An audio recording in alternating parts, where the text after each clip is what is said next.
laying in the sofa and shit, and I remember I was playing with my fucking Game Boy and shit, and then I just look up and look at the doll, and I shit you not, I was all like, I swear I seen that doll's lips move. I just seen like move a little bit. I was like, I'll just look back at my Game Boy. So I just started playing again, but you know, since I was already self-conscious about that shit, like I was like looking at from the corner of my eyes, and like I said, I just kept seeing its mouth like move little by little, and its eyes too. And so I told my grandma about it, and she's like, no, no, mijo, que no sé qué, this and blah, blah, blah. Nothing's happening. You just, so you shouldn't watch scary movies, otherwise you're going to see that. I was like, all right. And so that was happening for like a month, but it wasn't happening every day. It was just random moments. And so I was like, yeah. And after that, I just never sat at that couch where I was in line inside of that doll. I said, fuck all that. He just started picking his fucking seats better. Yeah. Fuck that, dude. I'd have burned the whole cabinet thing down. Right. Turn them all backwards. Welcome to the Death Taco Podcast. I'm your host, Chris. Today I'm joined by Francisco and Raul. And today we're going to talk about the 2012 anthology found footage horror film, VHS, created by Brad Miska and Bloody Disgusting. So, Francisco, you've seen this. Raul, you went into this blind as fuck. Yep. Yes, sir. So how did you watch this? It was on Netflix, and I remember seeing that, and I was in a mood wanting to watch a scary movie, and I was all like, I don't know what to watch, and then that came across, it said VHS, so I was like, well, that just sounds fucking stupid, but I started reading it, and it said it was an anthology. I was like, oh shit, and so I was like, bet, I'm gonna watch that. I don't know, it's just like I said, scary movies, especially if it's an anthology and all that, I'll watch it. I love anthologies, bro. You know what anthology means? Like a bunch of short stories, right? Yeah. Mm-hmm. Have you ever seen any other anthologies Nah, bro. that you can think of? You probably have. You just couldn't think of the names, huh? Yeah, probably. I don't think so, to be honest. When I think of anthologies, I think of like Creep Show. There's this one called XX that's also in this kind of style. The Twilight Zone movie. Fucking, there's a whole bunch of them, man. And just like Francisco, I really like this style. Like Twilight, like Edward and Jacob Twilight movie, or like the actual Black Twilight and White Zone. Yeah, Twilight like Zone. the actual Twilight Zone. Get out. Because I know there's two. Like I know the actual Twilight Zone, and then I know that. Are you talking about the one with the vampires? Yeah. Nah, dude, I'm talking about Twilight Zone, Like I like know the the old actual black and Twilight white Zone. TV Yeah, show. yeah, okay. They made a movie called Twilight Zone the movie. That's an anthology. Raul said that's my kind of scary movie. Because I didn't know what he was talking about. I'm like, all right, is this dude talking about Twilight or what? Which Twilight are we talking about here? Right. But nah, dude, I love anthologies because I like just being exposed to a whole bunch of different, stories. Like, it's not all one constant. Because if you go into a movie sometimes, right, you don't fuck with it. That's an hour and a half to 2 hours of your fucking time. Whereas with these anthologies, you get like 4 or 5 different shorts. Right. You might not fuck with one, but in 15 minutes, the next one's on, you might fuck with that one. Exactly. Mm-hmm. So is that more or less your process for why you fuck with them? That, and at the same time, it's like more of these short stories is like, some movies are pretty good at doing it. Like the VHS movies, I actually like them because even though they're short and all that, but they give you like enough info to where you can actually follow along and you're just into it. Mm-hmm. So they ain't got to go too much into detail with it. So they're kind of like the YouTube like short films that are out there. Like, have you ever watched any of the shit on YouTube? They're almost like creepy pastas that people have made into movies. Kinda. Nah, I've never seen them. I've read a bunch of creepy pastas, but I never seen any like short YouTube movies. I can't think of like their names off the top of my head, but I wouldn't mind like doing like reactions to those. That would actually be kind of a cool video to do now that I think about it. Is like us like with the mics on watching the short YouTube films because those are like 15-minute things, right? Mm-hmm. So it's not like watching a whole movie, so we might be able to get away with doing that. And like having like the fucking movie playing in the corner while we're like it's on our faces and shit. Yeah, I know what you're talking about. Yeah. I might do that going forward. But no, so VHS, like I said, I told you guys, the way I saw this is it's a Bloody Disgusting movie. Bloody Disgusting is a website, bloodydisgusting.com. And pretty much they just talk about like horror movies, in production, fucking movies, anything horror related. And I was on this site, 2014, 2013, some shit like that. And I read about this movie, and I was like, all right, let me check this out. You know, it sounds cool, but I couldn't find it anywhere. I had to click on like website. And then finally I found it. So, you know, fucking 18, 20-year-old Chris is looking at this fucking movie on some shady ass website at like 1 a.m. on my laptop in my bedroom. I'm positive this is all real. Everything we saw, bro, really happened in my head. Like as I'm watching it, I'm like, oh fuck, this is like some dark web fucking movie I'm watching. I mean, obviously now that it's been on Netflix and shit, of course, but like, could you guys like get that from watching it? Yeah, you definitely get those vibes. Definitely. And then like none of the actors are well known and shit. Exactly. Actually, I don't think there was even a known actor in that at all, was there? The dude in the honeymoon short, the one where they're in the hotel rooms and stuff, that guy's been in some other movies. I guess we're gonna go ahead and get into the breakdown, guys. So if you haven't seen this film, we're about to spoil the shit out of it. So I recommend you going to watch it and coming back and listening from this part on. So the film starts with a wraparound story. That's what you call like the parts where they're in the house and shit in between. In an anthology, when they use a wraparound, that's just to distinguish the different skips in between each movie. So this one was called Tape 56, and it was directed by Adam Wingard.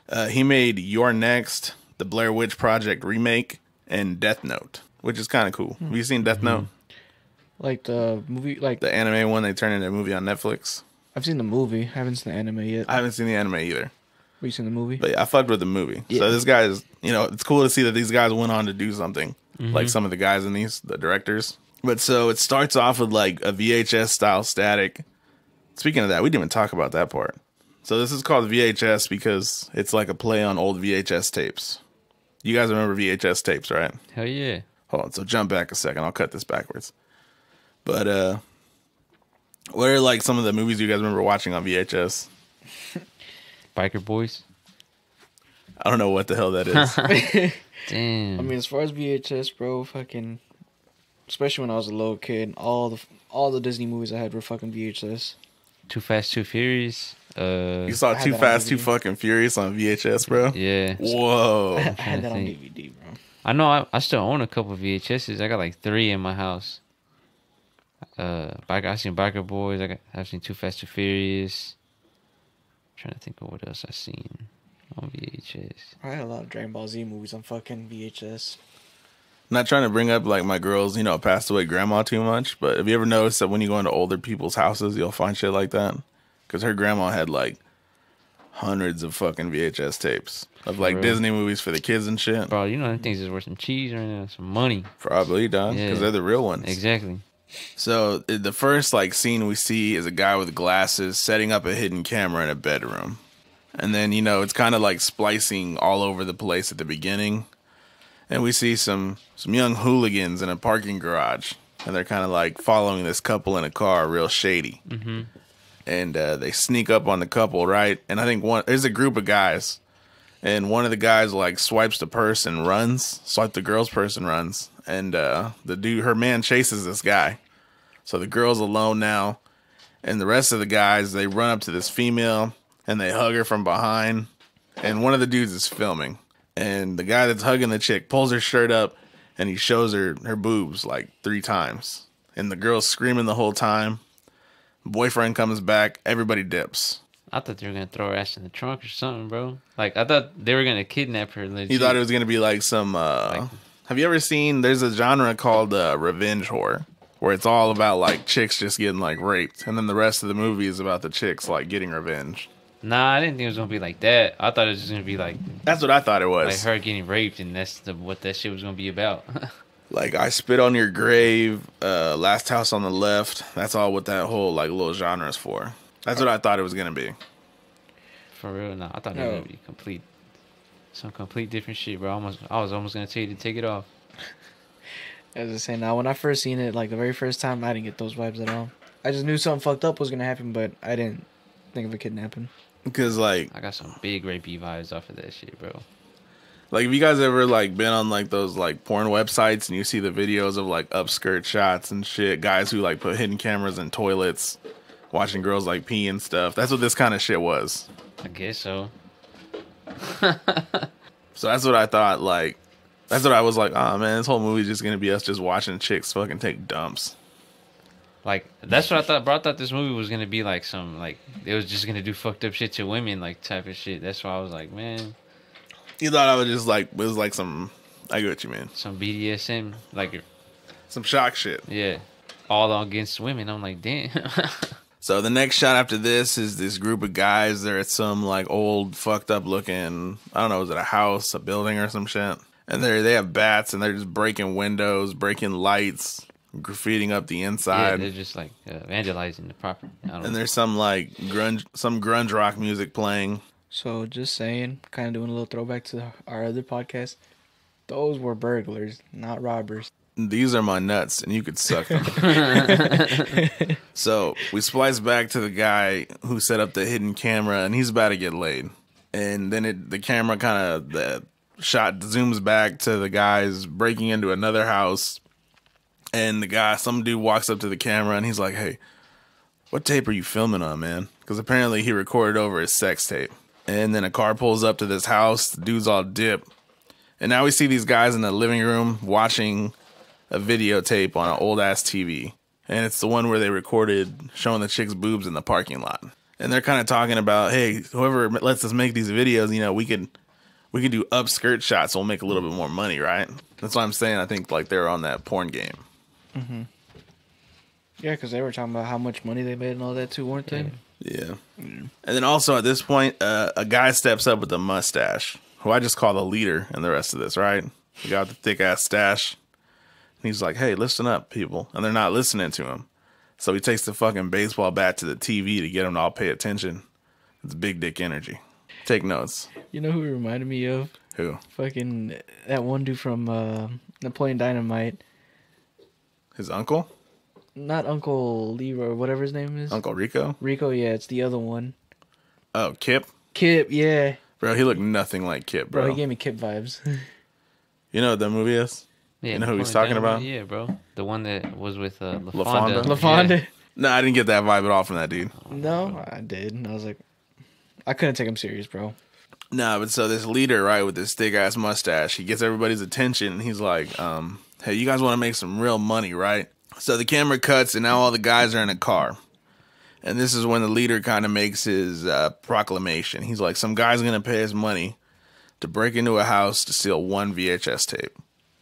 And that's more or less the premise of this whole fucking movie, which I forgot to go over because I always forget to give a fucking premise. My bad. And then also while he's talking about what they have to do at this house, he mentions to one of his boys, like, hey, the guy who I talked to said he really likes your stuff online. And then the dude's like, but we never put our names on any of this shit, so how would he know it's ours? And the leader kind of like brushes it off, like, fuck it. So that's supposed to show that there's some like shiesty shit happening already. Did you pick that up? Nah, not at all. And then so the camera splices again back to the guy who's making the sex tape, and the girl sees his fucking camera. She's like, what is that? She's like, what the fuck is that? You guys ever been caught doing that? No. You're lying. I ain't never got time to set up a camera, bro. I just get right to it. Yeah? Sorry. Never had the idea or thought of recording and all that. Denise has caught me like 9 times. It's never worked out. One time I turned the camera on and the flash came on accident. Damn. In like a pitch black room. I remember I tried to play it off. What is that? I'm just saying. Who's there? So now we flash to the guys actually breaking into the house. And as they're breaking in, they say some old guy lives in the house and he could possibly be here. And to that, the leader says, if it happens, I'll take care of it. So the guys split up as they're going through this house and it looks empty. There's not really any furniture, right? Right. So as the guys get upstairs, they find the old man dead in a reclining chair. And there's a room full of TVs and all the TVs are on static mode. So then all the guys meet up in the dead guy room. And they all really don't have any reaction to this dude whatsoever. But I mean, after seeing them pull the chick's like shirt up, you got to assume all these guys are kind of savages. Yeah. So I mean, it kind of makes sense that they'd be like, you know what? He died. Exactly. So I was thinking that was weird, but now that I like reflect on it, that kind of makes sense. Oh no, it's different for a dead body, bro. Because even they were saying that he was stinking up and all that too. Mm-hmm. But they didn't mind it at all. Like it was nothing. I don't know, bro. It was a group of white dudes, so I'm gonna just go ahead and say that was some white people shit. White people shit. Yeah, I don't know, man. If we were like real, like that whole thing, like everything they did was some white people. Yeah, shit, a lot of shit on there was white people shit. I mean, they were like breaking into cribs and stuff. They were like assaulting females. So, Yeah, definitely white people shit. so you guys in your youth don't think you'd ever be talked to any shit like that? I mean, as far as the breaking in and all that, I can understand. But they did some other stuff in the movie that I was like, yeah, that's white people shit. Yeah, bro. I'll go break into But- somebody's house and take a tape, but I'm not gonna go snatch up a girl and expose her like that. And just to make $50, you know what I mean? $50 is $50, dog. Exactly, Ooh, bro. man. So they find the dude's dead body in the room. There's no real reaction. They're kind of like, all right, well, at least now we don't got to be, ninja mode. Right. So all the dudes decide, all right, we're going to split up. We're going to check the rest of the house to look for these tapes. And all but one dude, one guy, they're like, hey, you're going to sit here, look at all these TVs and look at the tapes that are right here. And you have to sit in the room with this dead body and watch these fucking tapes. And they close the fucking door and leave the one guy alone in this room. Fuck that, sir. You want to do it, bro? Could you guys be talked into that? Hell no, bro. So the dude even like puts the camera on top On of the himself, TV, yeah. and he like points it at himself with the dead guy sitting behind him. How did you feel at that moment? I felt like that was like an instant fuck up. I was like, yeah, this dude done fucked up. Like it was a creepy image. Like the image, right? That shit's scary as fuck. It's creepy, but I mean, at the same time, dude's dead. Can't do nothing, right? Nigga. Lie to yourself again, son. Lie to yourself again. I'm just saying. Bro, we're Hispanic. We're like paranoid people naturally, bro. Like, no, sorry. We believe in spirits, not in zombies. What's the difference? Zombie, it's physical. Spiritual isn't. It's an essence. Couldn't there be the essence inside of a zombie? Something's bringing you I back don't to think life. so. I don't think so. Oh, technically, because what do they explain in the zombie movies? That, I mean, everything else in them is dead except for their brain. Brain's the only thing that's functioning. Brains in the cocks. So, it ain't no spirit in it. It's scientifically proven. Can't beat that. So, but yeah, so anyway, so this dude's stuck with the fucking guy behind him, and he pushes play on the movie. And then we get our introduction to the first tape. So that's how the format of this is. These guys are going to push play on a movie, and then we're going to actually watch the movie, which is a pretty cool thing, actually. Right. Like, as an excuse to be able to keep watching these, like, these guys are putting the tapes in and shit. So the first short is called Amateur Night, and it's directed by David Bruckner. And I couldn't really find much of a film history on the dude, so he's an amateur filmmaker. So this one starts with some guys in a hotel putting glasses on one of their boys. It's spy fucking glasses, and that's how the camera's gonna film. So these dudes set out, and they made it known pretty much right off the bat, they want to make a porno. That's like the whole reason for these spy glasses. So then we kind of watch these guys bar hop for a little bit. And as they're jumping from bar to bar, they eventually start to see some like random girl in the background. Did the girl stand out to you like right away? Nah, not at all. You didn't see her? Like if you rewatch it, dog, you'll see like she's in random shots For real? while he's looking around the rooms and stuff. Nah. Yeah, she's always just in the background, just staring. Like hiding blank behind stare. something or just... She stands out, but she's like, it's so slick, like, you don't even notice it. So these guys are really fucking obnoxious. They're like standard, like, jockey white dudes, right? Mm-hmm. Just real loud, just real goofy. Right. And I like the fun kind of goofy, I don't think. Nah, just... They're kind of assholes. Yeah. So they're at this one bar, and the girl who's kind of been appearing in the background finally makes her approach to the guy with the glasses. That's when I noticed her, bro. For real, Right. for real. And the guy's getting drinks, I think. So he's looking back and forth between the girl and the bartender. And you can kind of see her mouthing out the words. Did you hear what she was saying right away? I like you, right? Yeah, Oh, she like, keeps but- telling him, I like you. Yeah, like right away, I didn't know what the hell she was saying. I saw her mouth moving. That's it. So the guy's kind of brushing it off. He's like, I like you too, I guess. And then he goes to the restroom, and he's giving himself like this pep talk in the mirror. And I kind of like that because I feel like that's a real thing that I've done before. Like, you ever been, like, kind of fucked up at a party, and you kind of go to the restroom, and you look at yourself in the mirror, and you're like, Hell yeah, I'm fucked up. you're that fucking guy, bro. Hell yeah. All the time. Then you pull your dick out and stare at it. I don't do that, though. Right, Ro? Nah. Oh, never mind. So then the guys eventually get thrown out of the bar. And I never noticed why, but I noticed watching it back is that one of the dudes was like carrying a girl. He just picks her up and then her friends get all pissed off. Did you notice that? I thought it was because one of the dudes fell and spilled some drinks. Well, that happened too. But yeah, before that they were like annoyed and shit, weren't they? Yep. And so now they get thrown out of the bar, and they get approached by a redheaded woman and the awkward girl. And they agree to get in the car with these dudes and go back to their hotel. And while they're in the car, one of the guys pulls out a little sack of, it was Coke, right? Mm-hmm. I want to assume it was Coke. And he gives a fucking bump to the awkward chick. Legendary. I wish she took that shit though. She took it like a champ, Oh, dog. yeah, bro.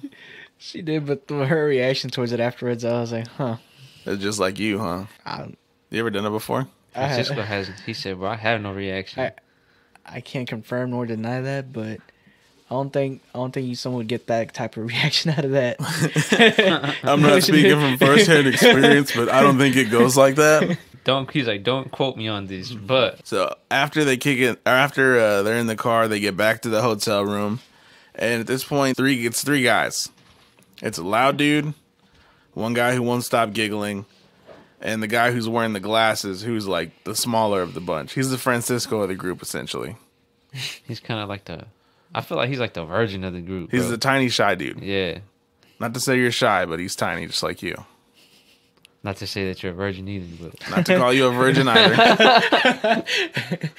You left all that out. Damn. So the loud dude who's more or less like the leader of the group, right? He's the alpha in the room. right. He gets with the redhead. They're paired up on a bed. And then the guy with the glasses, the smaller dude, he's paired up with the awkward chick. And the redhead and the other guy just start going at it right away. They're just making out and shit. And then there's a dude on the couch who's giggling. And he even says out loud at one point, "I'm on the fucking couch right now." Yeah. That's all this dude does. So the awkward chick and the guy with the glasses are on the bed. And she just keeps on saying, "I like you." To the nerdy dude. Yeah, to the dude with the glasses. And at some point, the awkward chick looks over to the dude at the couch and she like hisses at him. Yeah, I noticed that. And the guy with the glasses tells her like, "Hey, you can calm down. It's all right." Which, nah, dude, this bitch is weird. Yeah, I mean, I kind of like, you notice her hair is even kind of like all like clumped up, like it's, just not regular. I was like, so is it just me, or did you guys get like crackhead vibes from her? Oh, them eyes, bro. It was the eyes and just. Describe this female to me, fellas. I feel like she was like like raised by the wolves type of girl. You know what I mean? Like raised in the wild, Yeah. and you know what I mean? I can't explain it, bro.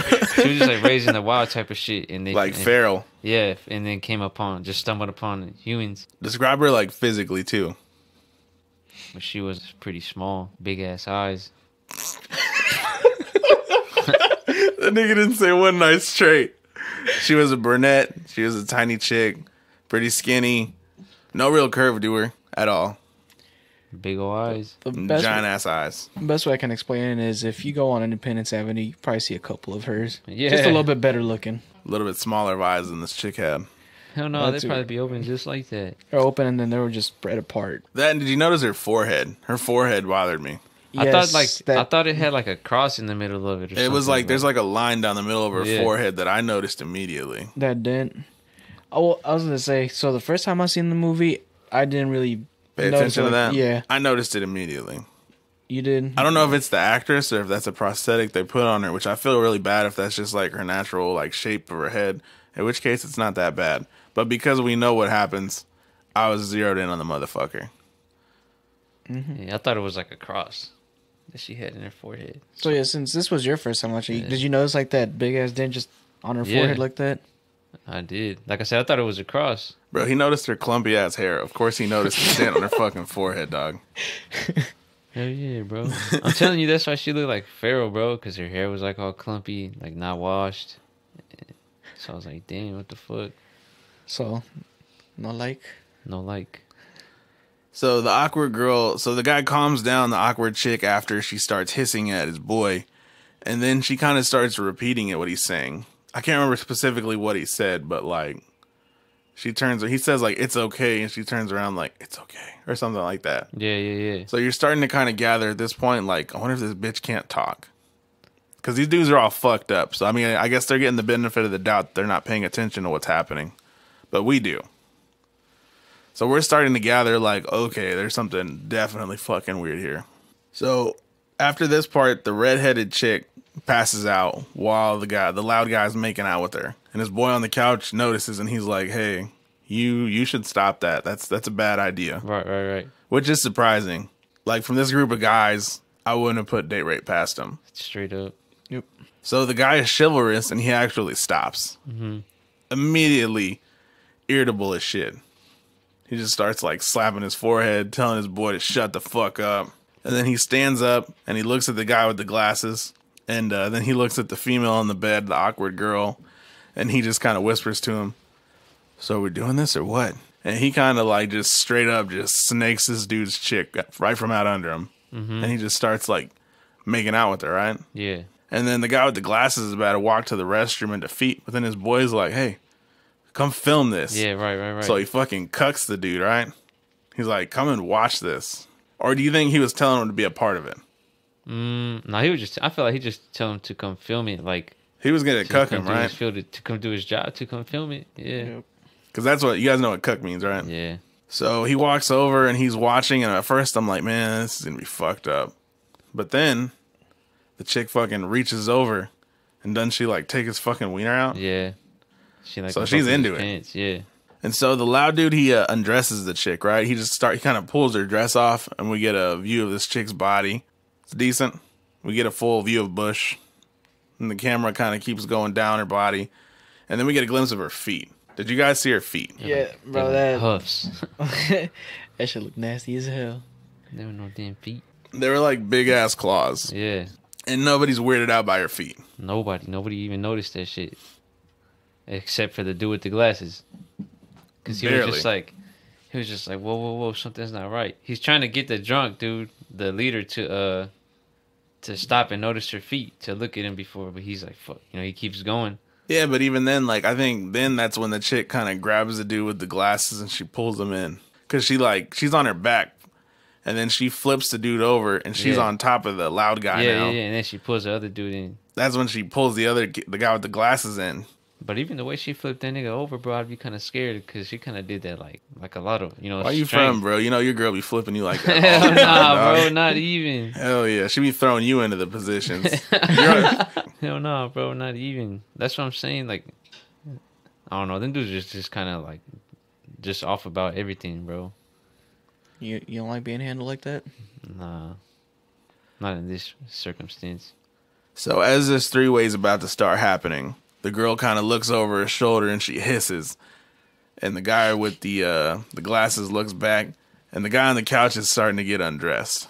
And then he looks back to the chick, and the chick goes, "No." Yeah, she grabbed his junk hella hard or something, cause he like yanks back. Unless I was just tripping, but she does something. I don't think so. 'Cause he just like yanks back, and he's like, "I gotta go," and I think he goes to the restroom after that. Yeah, because after she says no about the other guy joining, the guy with the glasses goes to the restroom. And so, he kind of leaves his two boys about to start going in on this female. So the dude's in the restroom, and he's not upset that his boys are about to bang this chick. He's smiling, right? He's excited. He's ready for this. Now, me personally, guys, we're all pretty close. Couldn't do it. I feel like he was more scared. I don't think so. I think he was nervous. He was nervous, but he didn't look like scared. Like, I feel like he was catching on already to what she was like, and so he ran to the restroom because something wasn't right. I don't think so. I think he was straight scared at like the prospect of about to gangbang this chick in front of his dudes. No, I don't know. I feel like he was catching on to that something wasn't right, or that she wasn't right, and that's why he ran to the restroom. I think he was just more nervous about the whole fucking foursome that was gonna happen right there. Because I'm That's it. fairly confident, dog, that he's looking in the mirror at himself and he's smiling. Like, he's excited. I Yeah. don't know, man. We might have to replay that. Yeah. But 'Cause so, I swear he was like scared because he was catching on to what was going on. like I was saying though, like, could you guys ever see yourself in that situation? Probably not. You just said probably, which makes me think the window's open. Nah, bro. Like, that's just kind of weird. I mean, nah, that's just weird. Nah, I'd be too scared of like one of your guys' balls touching me.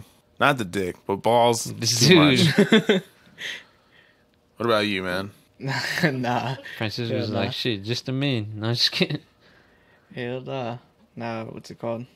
I don't know. Probably not. There is a probably because you never know I just never know. Never say never, Never son. say never, yeah. But I don't know. I feel It's like you probably would. not. It's probably not. Bro, I'm gonna be like, I'm just not comfortable being. I can't even have my shirt off Well- around like other men, bro. I just can't do it. I'm just saying, you're talking about being afraid of a ball touching you and all that. I'm saying you'll be alright if one gets one side and the other gets the other side. You don't have to be on the same side. So you want to spit roast a female? That's the term. That's the term? I never heard that term. Man, y'all getting hella technical up in here, bro. So you're cool with that? Kinda. You disgust me. Well, you just gotta have a little bit of an open mind. I always think back to that one female, dog. That's what I'm saying, bro. Because me and What? you probably could have done it. The way she asked. Me and him almost had a shot at it one time.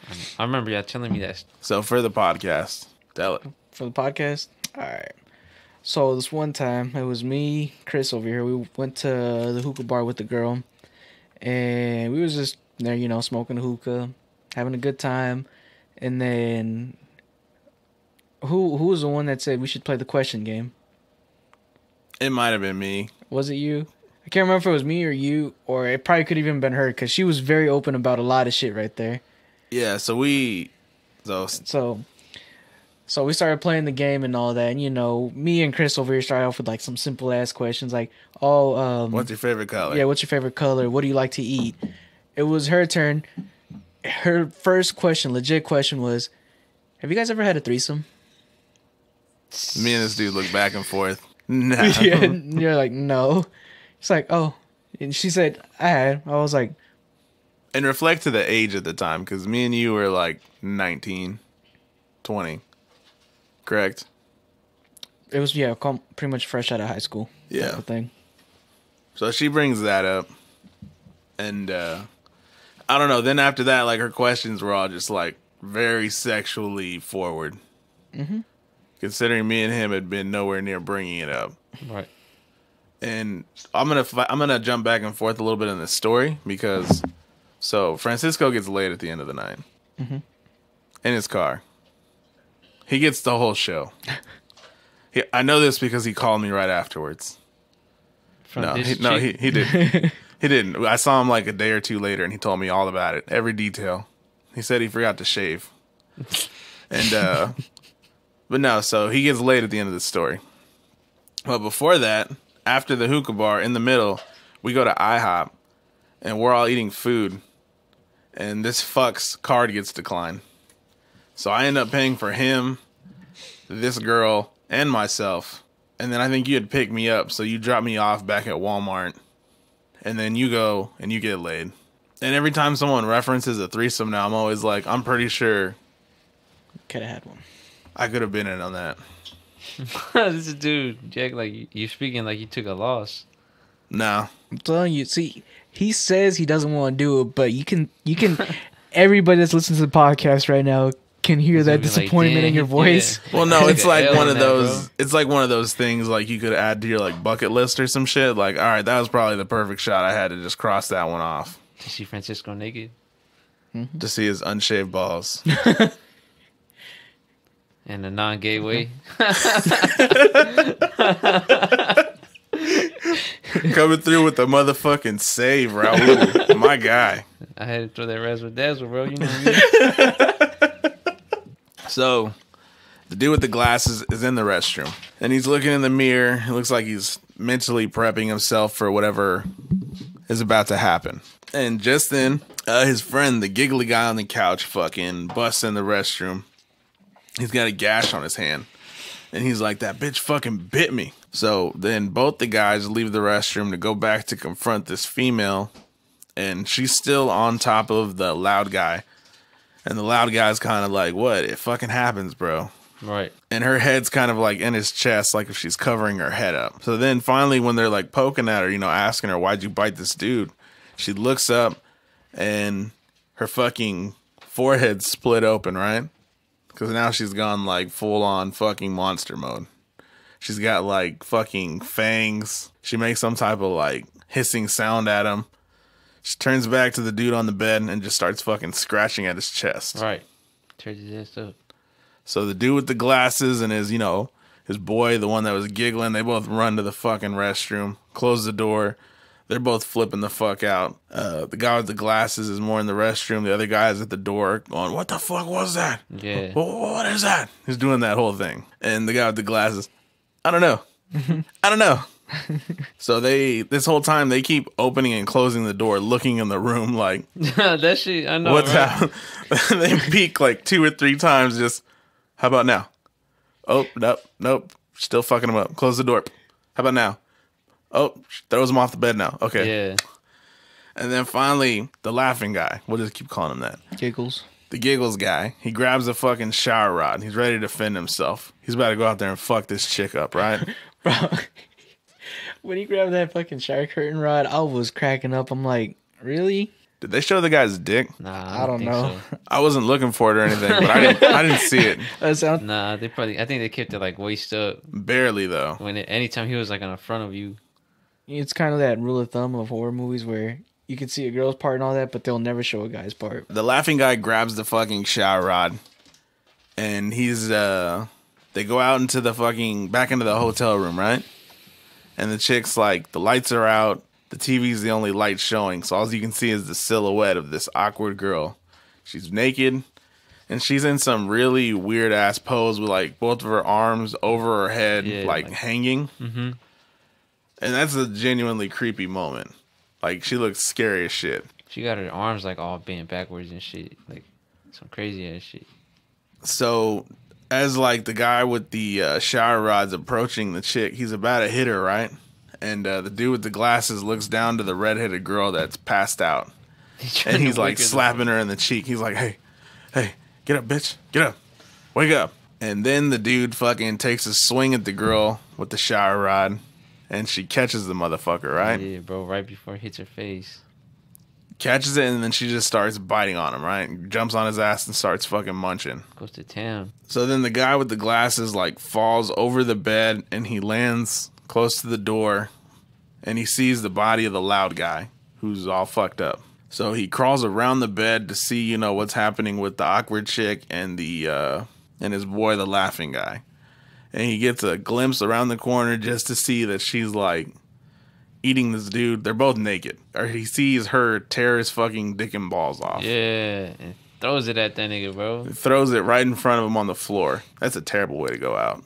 That is terrible. Bro, just seeing that in front of your face, you'd be like, oh shit, I'm next. That's the scary Like, part. damn, I gotta get the fuck up out of here. So after she gets done munching on this dude, she kind of like starts coughing and shit, right? And like, is she Like, vomiting? Vomits, yeah. So the dude with the glasses is taking his sweet ass time touching this fucking. He's staring at the doorknob and looking back at the girl Oh, like way too many times. That shit pissed me off so bad. But he does eventually get up and get out of the fucking hotel room. And he starts like running along the balcony, opens his door, goes down some stairs, and the dumbass trips. Not only does he trip, he snaps his fucking wrist to where his bone is sticking out of the skin. He didn't break his fucking foot or leg though. Bro, I don't care if my fucking arm falls off. You could still get up and run. Yeah, definitely. That's what I'm saying, bro. He just like, He just stood on the floor staring at his fucking wrist. yeah. And like, And once again, way too long. And the door that was right here behind him, like above his head. With the door right next to his head.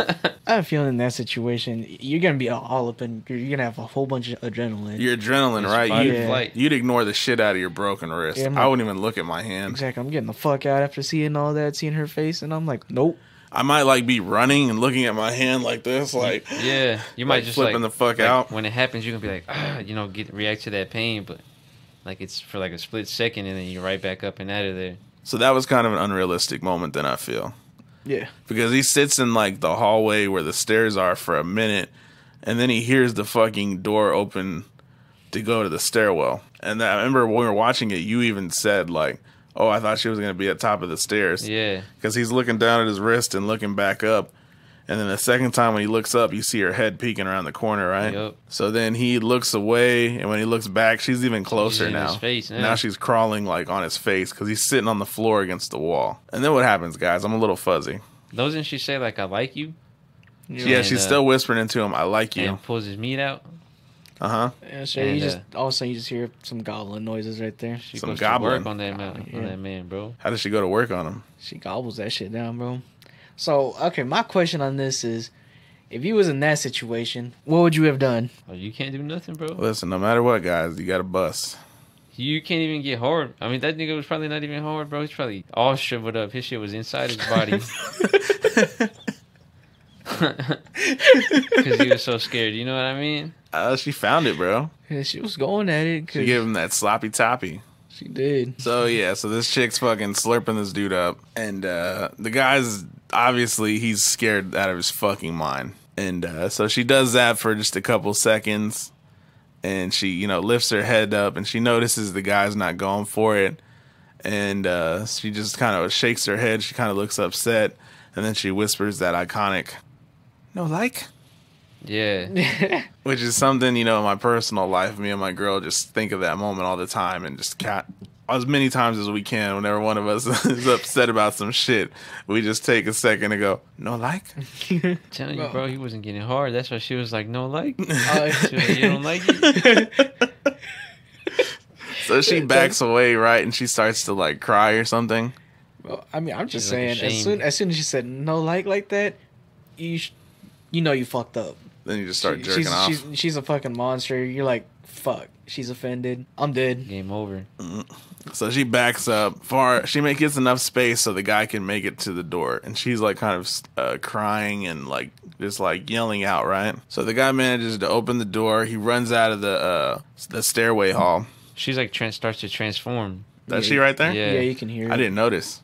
As he's running out, you can hear her screaming, and like her voice gets a little deeper, Mm-hmm. and then Yeah. like she starts to So transform. some type of transformation is Yeah. starting, but we don't Yeah. see it at that time. Nah. No, it gets like her voice gets distorted, and then you just hear like kind of bones crackling and something just happening. And then the dude starts like running away through this hotel, and he's banging on like the front desk window trying to get the ladies at the front desk's To help attention. him. Yep. And they're having none of it. They're like, no, you get the fuck out of here. Because Hell they look yeah. foreign, right? Yep. They're like, get out of here with that bullshit. And they're pointing like, you need to get the fuck away from this window, son. So the dude keeps running, and he sees some guys in the parking lot standing around a truck, like 5 of them. So in his head, he's probably like, I'm fucking good. But as he approaches them while he's sprinting towards them, the guys all of a sudden like fall back, like if Get they see scared, something yeah. behind them. And then the guy lifts into the fucking sky, and then the camera's like in the fucking air, bro, shaking like a motherfucker. So this dude's in the air, and then he looks down at his chest, and you see 2 fucking claws into his chest. And then he looks up, and you see the chick with their wings flapping, bro. Yep. So she's flying, holding this nigga with fucking claws. He's screaming, and then his glasses fall off his face, land on the ground. The end of the fucking short. That shit was dope. That was a fucking good. She ended up liking him. What'd you She think when you snatched saw ass that, up. bro? Because there's no way you saw any of that coming. Nah, I didn't. But it was a pretty good ending, bro. Yeah, as I say, so I guess we talked about this a little bit during the movie too. It's like, so what kind of vibes did you get like from the beginning when you were watching that? Well, like I said, I was kind of getting like rapey vibes, bro, whenever we first started watching it, and then it took like a complete like 360.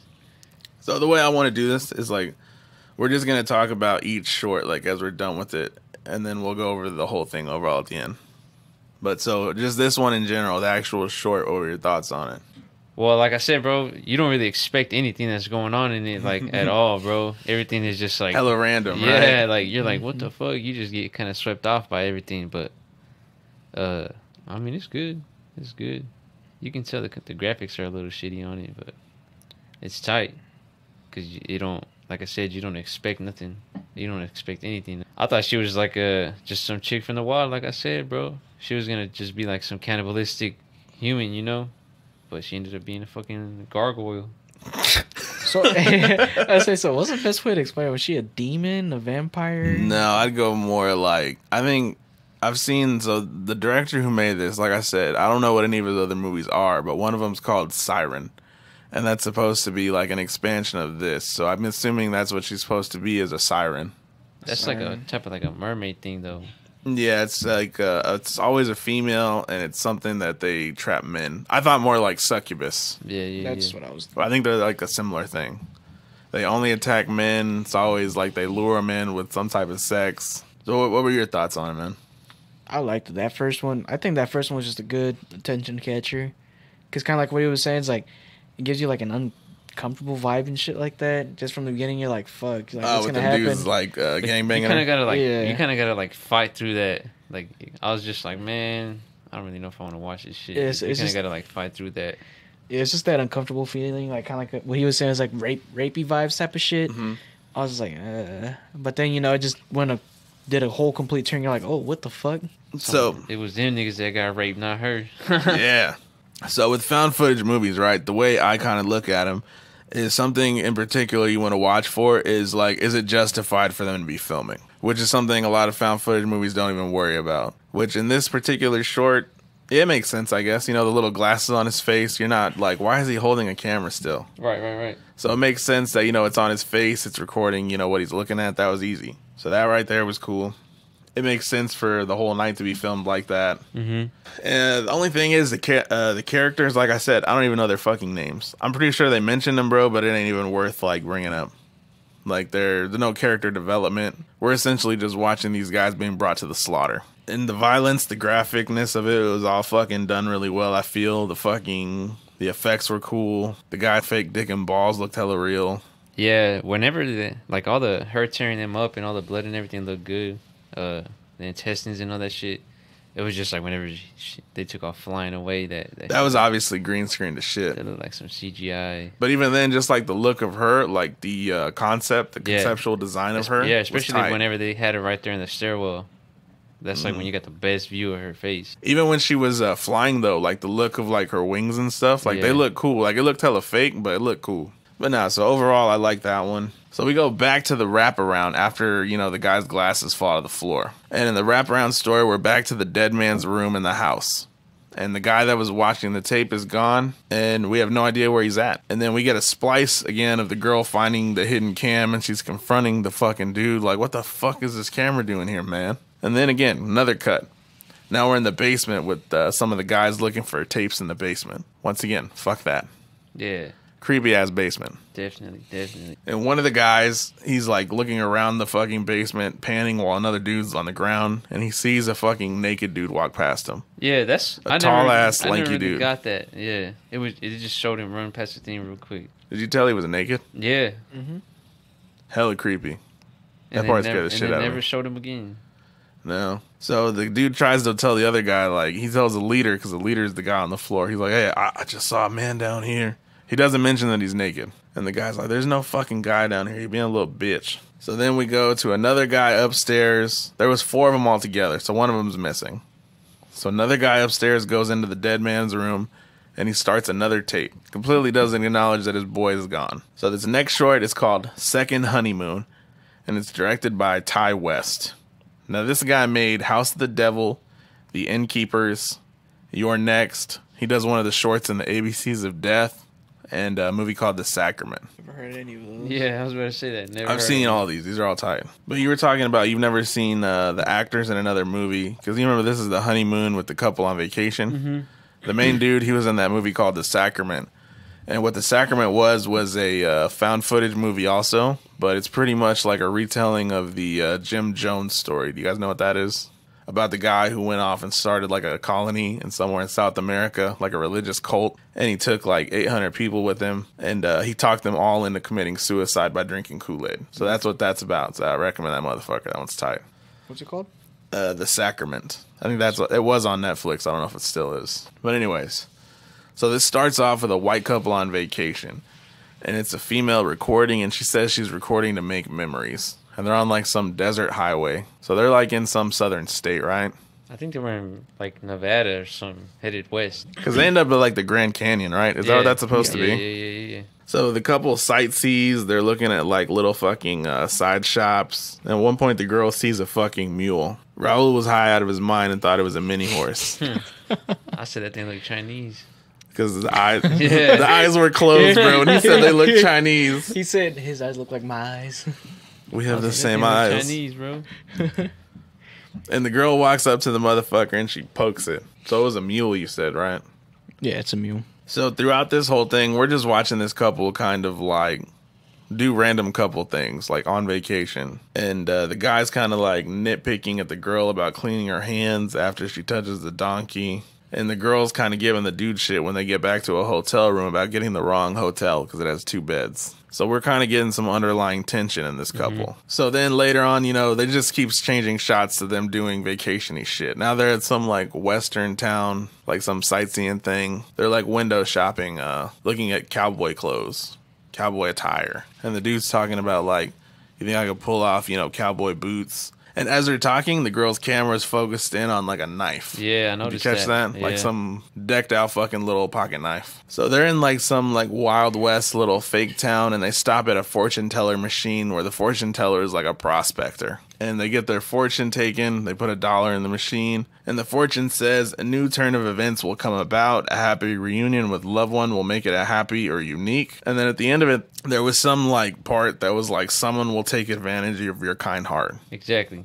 And the girl is reading this card to her man, and she reads all she repeats is a new friend, happy reunion, sounds great, and she doesn't mention the second part of the card. Exactly. Did you guys pick up on that? Yeah. So wait. So something I didn't pay attention to is you were actually able to read what the card said? Yeah, she read it out loud. Oh, but she repeated the first part? She read the entire thing, but then after she got done reading that like paragraph, she only mentions the first part Like of what the the card first sentence said. and the second sentence. She didn't mention the end of it where it's like, somebody's going to get fucked over real soon. So then later that night, I guess they get back to the hotel room, and the chick's getting dressed, right? And the She's guy like getting ready fucking, for bed or something. the guy creeps up on her, and he just starts grabbing her from behind, and then he puts the camera to the mirror, and he's like, hey, take your shirt off. She takes her shirt off, and when she notices that he's filming, she gets real uncomfortable. She's like, I'm not okay with this. Right. And then it's like a 3-minute, literally 180 seconds. It's 3 minutes, right? 180 seconds of this dude just Like trying to get her like, to do that. Like, come on, man. Come on. That's literally what it is for 3 minutes. And I loved every second of it. Because she's just saying no in as many different ways as he can. But this guy's not taking no for an answer. But then it's interrupted by a knock on the door. And that pretty much kills that whole moment. So the guy goes, at first the guy's like, go see who it is. Which, no. Yeah, sending her, right? Yeah. Like, nah, man. Even if I'm, like, nervous, dog, you got to show out in front of your female. Exactly. So the dude goes, and he looks through the peephole, and he turns around, and he says, it's a girl. And then, for some reason, the camera stops filming. Which doesn't make sense to me, because then the camera comes back on, and it's the girl looking out a window, and she sees someone, like, pacing with a hood on their head in the parking lot. And then the guy gives exposition on the bed, talking about what happened. He said it was a girl asking for a ride. And he said he felt really creeped out by her. Mm-hmm. And, like, you even commented during the movie, this dude looked fucking terrified, bro. Mm-hmm. Like, if it was some fucking like massive, scary-ass dude. Yeah. And they're talking about, like, maybe we should call the cops. Which I don't get that at all. Like, I mean, yeah, it would have been a little weird, bro, but not like... I don't know. It just seemed kind of goofy. So later, the girl's like filming outside again, and now the girl's not in the parking lot anymore. And that's when they have the conversation about like calling the cops and shit. And he decides not to. So they go to bed, and next thing we know, the camera's like turns on, and it's pitch black in the fucking hotel room. So the flashlight turns on the camera, and it films the boyfriend sleeping. And then the camera pans over, and it's the girlfriend sleeping. And also before this, we see the girl holding the camera like put the latch on the fucking hotel door. Yeah, like right before they go to bed. Yeah. So we know that like we're confused as to how there's a third person in this fucking hotel room. how they got in there. So she's filming the female, and and whoever's filming pulls the blanket off of the girl to reveal some very nice lingerie. And then a little pocket knife just fucking clicks out, and they kind of brush it on her skin a little bit. But then the stranger walks away from the couple and goes over to like her belongings on a table. And they grab the boyfriend's wallet, and they pull some money out of a fucking clip, right? Yeah, it takes cash. And then they walk into the restroom, and they grab his toothbrush, specifically the guy's, and they dunk it in toilet water. That was You know my childish, girl bro. is, like, legit afraid of that. For real? That's why if you go in the restroom, bro, our shit's never on the sink. It's always on the sink, except when we have company. She hides it. For real? Because she thinks that, like, if somebody doesn't like her, they're going to fucking I'll leave your toothbrushes in the water. That's fucked up, bro. So then the camera changes. Oh, but also while they're in the mirror, the camera kind of flashes over the mirror, and we see it's a hooded figure wearing like a face mask. Yeah. But then after that, the camera drops, and we see the next morning, and we see the boyfriend brushing his teeth. Grimy. I don't remember that. Remember what? Him brushing his teeth. Yeah, that's the very next scene is like Girl. them, because it's literally like a 2-second clip of like the girl holding the camera, and she flashes over to her dude, and he's brushing his teeth. And then the next scene is them driving, and he notices that his money's missing from his wallet, and he kind of immediately accuses this chick. Yeah.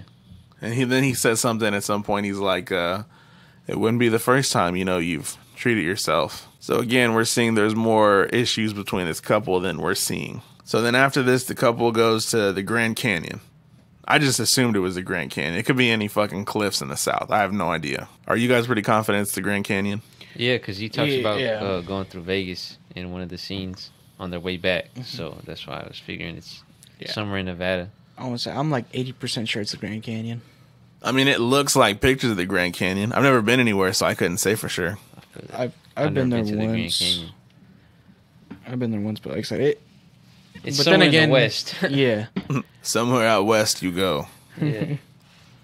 And then at some point they go like off path, right? Because they're in some like part where it looks like there's no guardrails and they're just staring over the edge of a fucking cliff. Mm-hmm. And I was positive she was gonna shove his ass off. Yeah, I was thinking that that chick was like hanging out somewhere on the other side of the cliff when he like walked around it. I was like, yeah, that dude ain't coming back for sure, or he's gonna come back with a slit throat or something. And I think the guys who made the movie did that intentionally. Do you feel for us to feel like, all right, Yeah. someone's gonna get thrown off a fucking cliff, but they don't. We're like, yeet. And the next shot is the couple. They hand their camera to someone, and someone's filming them fucking like with the view of the Grand Canyon behind their backs. And do you think that's supposed to be, like this female? I don't know. I kind of thought about that when that scene came. I mean, it's just completely speculation. There's no reason for us to think that, but it's possible. Because she said to meet back at the next day or something like that for a ride, but who knows? He would have recognized her though if it was the same chick, right? And that nigga was so like scared by this girl. I don't think it could have been. Yeah, that's also a good point. But that thought crossed my mind that maybe it's that female. But so the couple goes back to the hotel, and the boyfriend tries to plan more stuff, and it all seems really boring as he's explaining it. He's like, "I want to go to the casino, play some blackjack.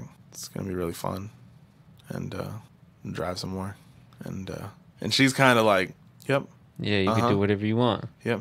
Like she just kind of sounds like, yeah, it doesn't sound exciting to me at all. And then one of the last thing he says, like you mentioned, is about going to a casino. So he's like, "I'm feeling lucky tonight." And they go to bed, and the camera again turns on at night with the flashlight. And this time it's focused on the boyfriend, and just out of nowhere, bro, he just gets shivved right in the throat. Yeah, pops that knife out.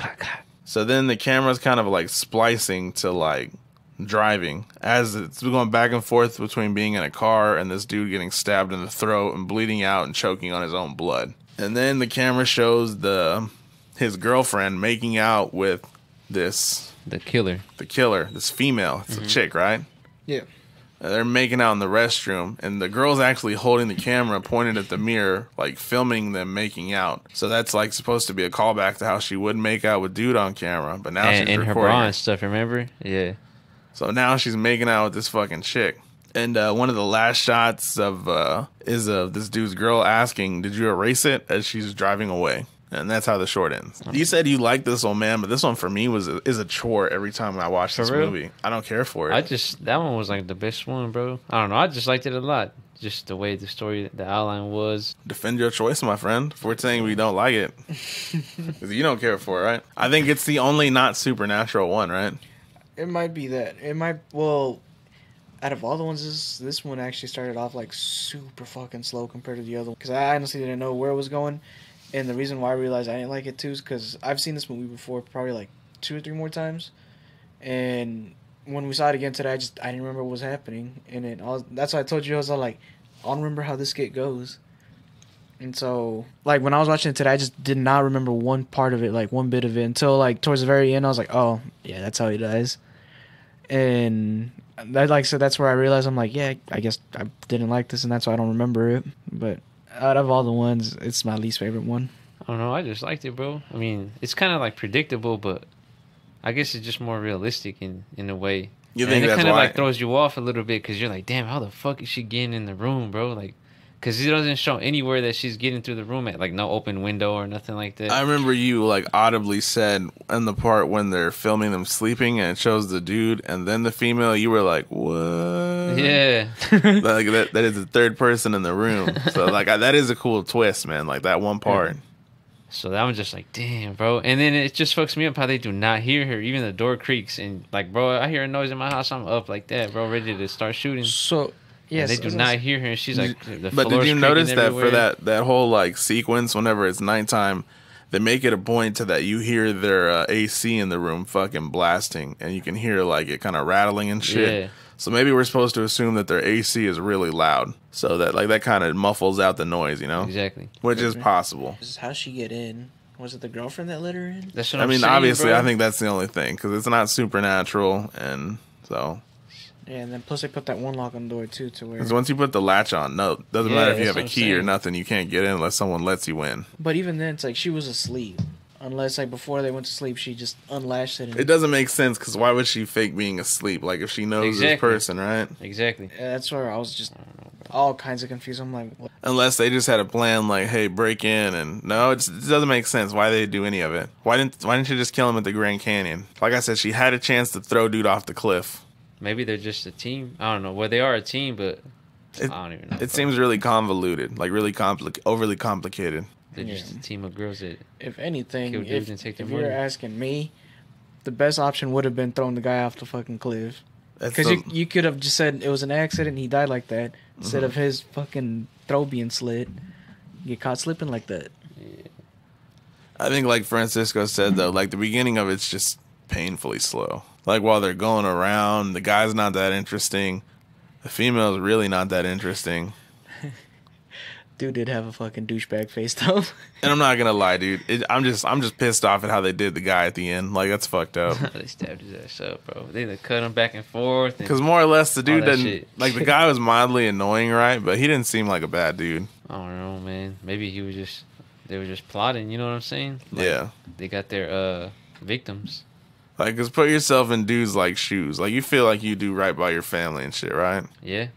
So like, imagine you're on a trip with your girl, and then her side chick comes and just stabs you in your fucking throat while you're asleep. Well, I guess I think really that's can't why do I- shit about that, bro. I'm stabbed up, bleeding. I'm dead.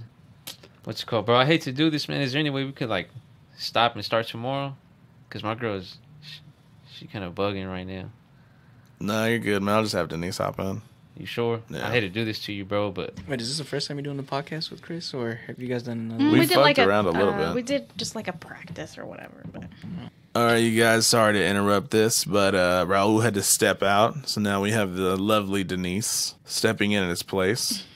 So we're just gonna continue from where we were. All right, so we're finishing up the. We just finished talking about the fucking honeymoon one and VHS, where the couple was on vacation. You've seen this a couple of times with me, so you should know the Yeah. movie pretty good. so you're on the one where Well, we're going back into the wraparound story still, but we just finished talking about the one with the couple on the vacation in the hotel. and the hotels. Okay, and then you're on the next one now.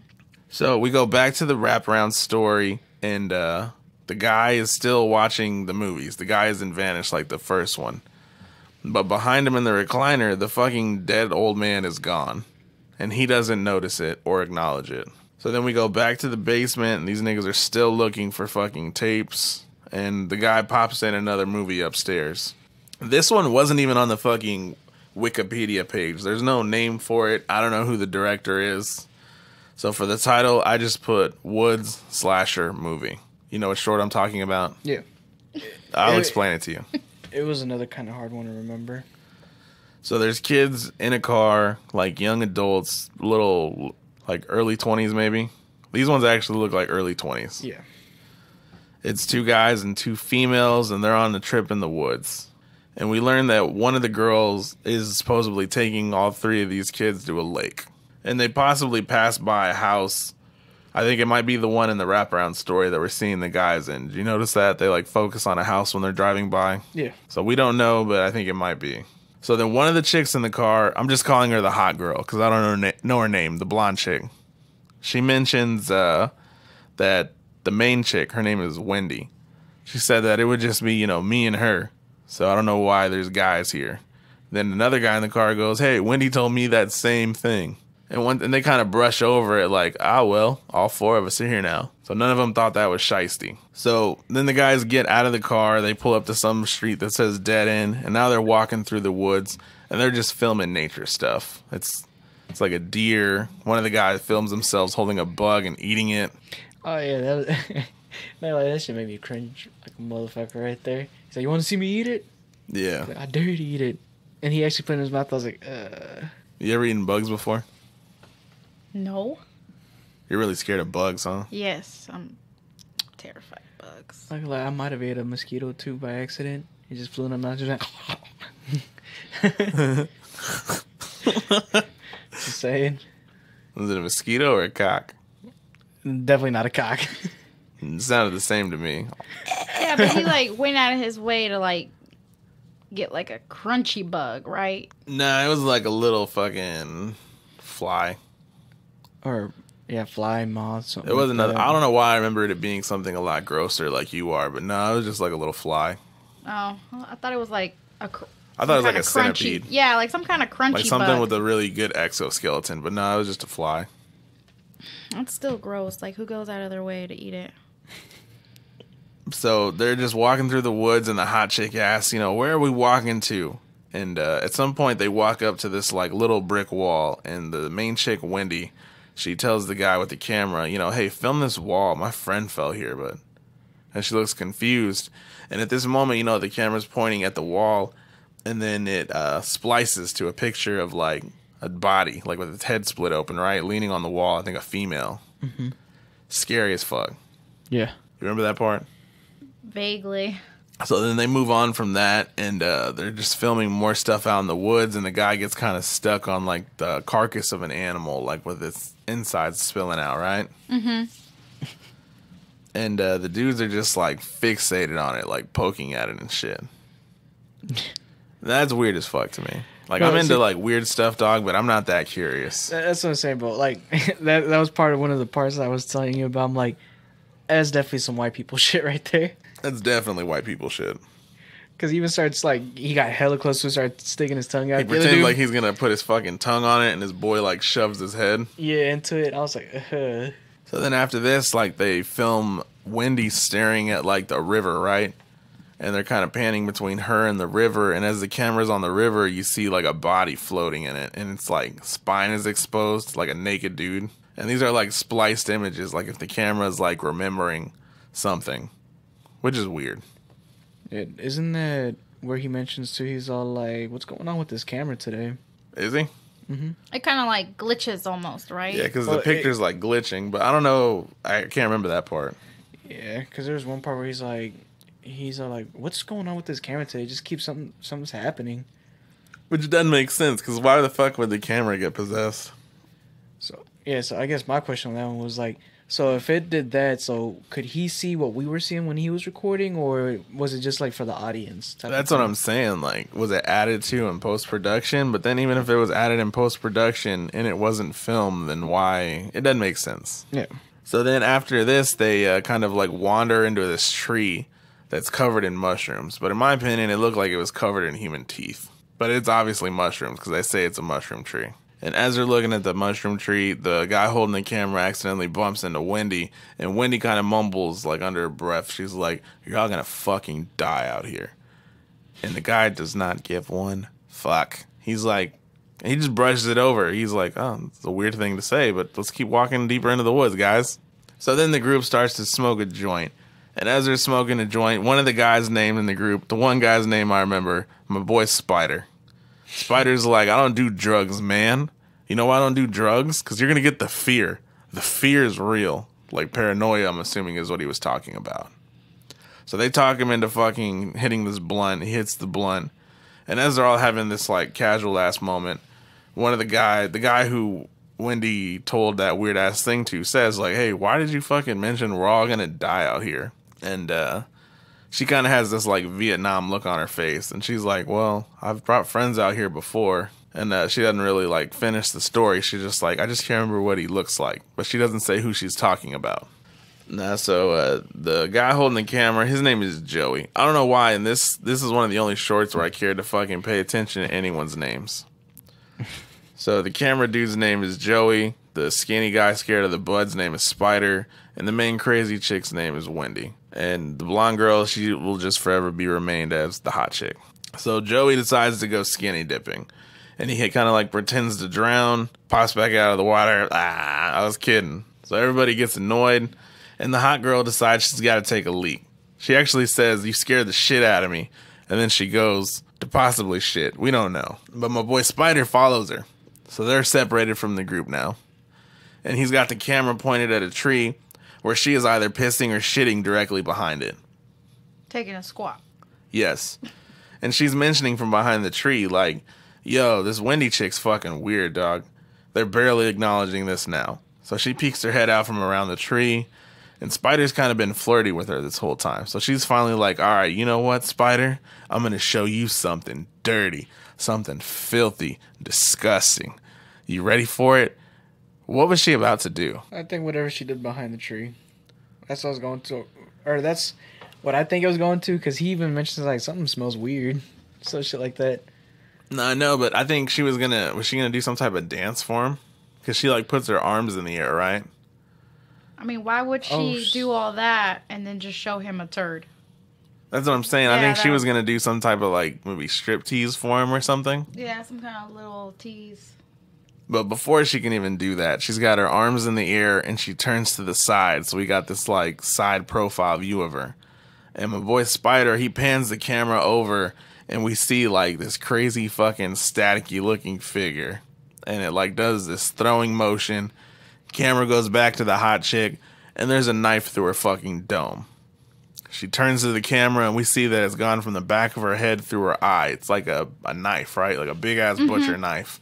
And her eyeballs hanging out of the socket. His reaction towards all that was so fucking late, though.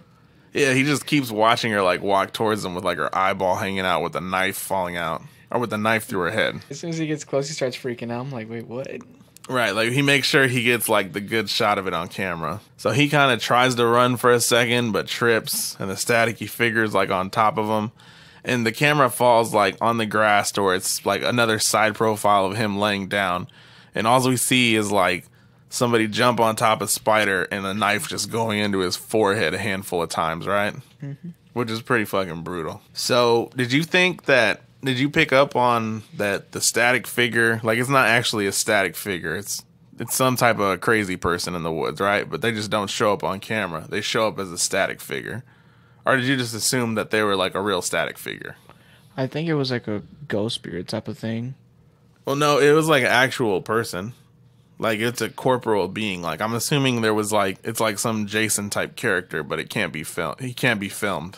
So or maybe that's why the camera is like faulty or glitchy and it can't pick up its image or something. Like, I don't know. Yeah, have you ever seen what the fuck is that movie called?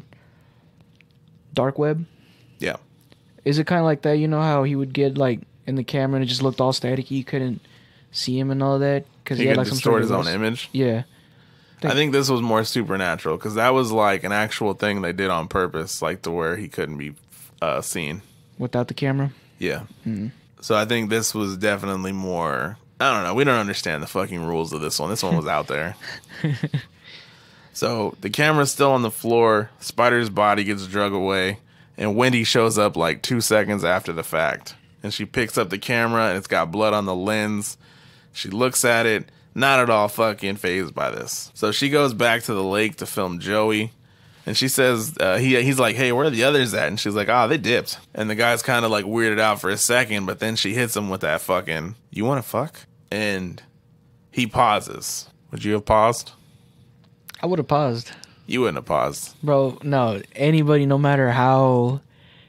I don't care who you are, if just a random girl comes up to you, he's like, "You want to fuck?" Not random, because they know her.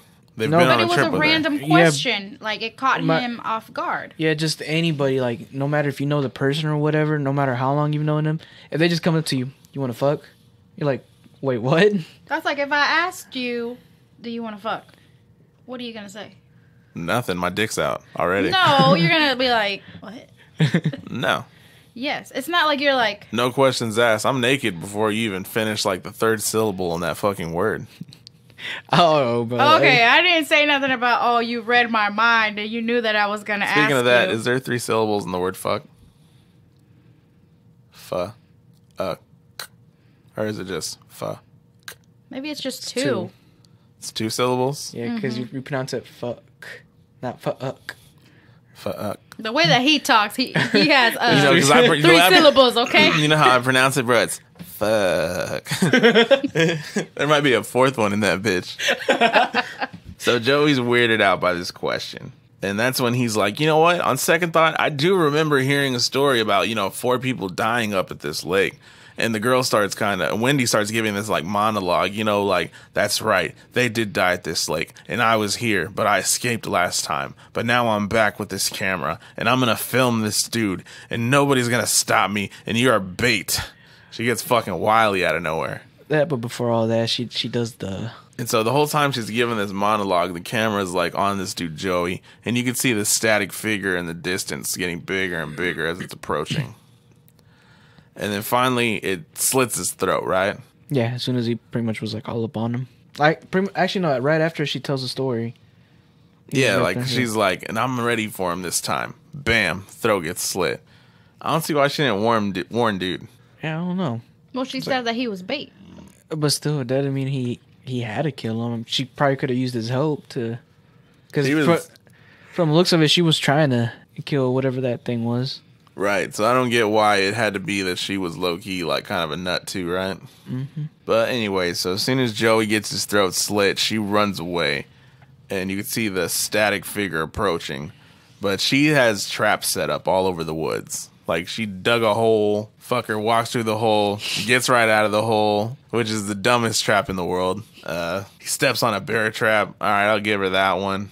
And then Wendy's noticing at this point that the guy doesn't show up on film because you can hear her yell, "Why don't you show up on film?" And then she's like kind of still like stumbling through the woods running away from dude, and you can kind of hear her saying also like, "I came back for nothing." And she keeps running, and then she turns the camera on her face and she just says, "Don't come here," as it's all like staticky and loud and stuff and the volume's distorted. And at this point, she sees Joey walking around the woods with his throat slit, all dazed and confused. And I feel like this movie really fucked up because that was a genuinely, like, terrifying moment because the thought came into my head, like, holy fuck, are they all turning into, like, zombies? Or you probably could have thought that whatever was they could see on camera was, like, possessing them. Or if they were, like, actual ghosts on the camera or some shit. Not ghosts, but, like, being possessed by that entity, yeah. Because it's creepy as fuck when he comes back, right? Mm-hmm. It kind of like trips you out. You're like, yeah, because he's walking around dazed and fuck, like with his throat slit. Like he doesn't look like he's himself. They could have done more with that scene, definitely. Because all that happens is he like kind of acknowledges her, walks in her direction, falls on his knees, and he just chooses to die there. And that bitch was running for a minute, so I don't see how he could wander around with his throat slit for like that long 10 if he football was still fields. alive. 10 football fields. So then at this point, the static figure approaches and it looks like Wendy's given up. But then the final fucking trap. It's that thing from Apocalypto almost. Yeah. Like a fucking metal gate just flies up with fucking spikes all over it and impales the dude right into it. And she's all pretty much fucking doing like a touchdown dance at this point. Like, I fucking got you. She's like, suck my dick. And then the guy fucking moves himself off of the gate. He gets off the gate, right? Does he or no, he's on the gate and she gets distracted by something behind her because she can see him kind of moving a little bit. So she turns around and when she goes back to the gate, he's gone. And then she looks up in a tree, fucker's in a tree, and he dives on top of her. And then doesn't he take the camera from her and he starts fucking hitting her in the face with the camera. So we're getting this shot of like going in her face, out of her face. And then he like puts the camera on the side, right? So we got like a side view of her and he cuts her stomach open and they make sure that he pushes her up to where we got like a full view of her belly as he's like pulling her fucking guts out.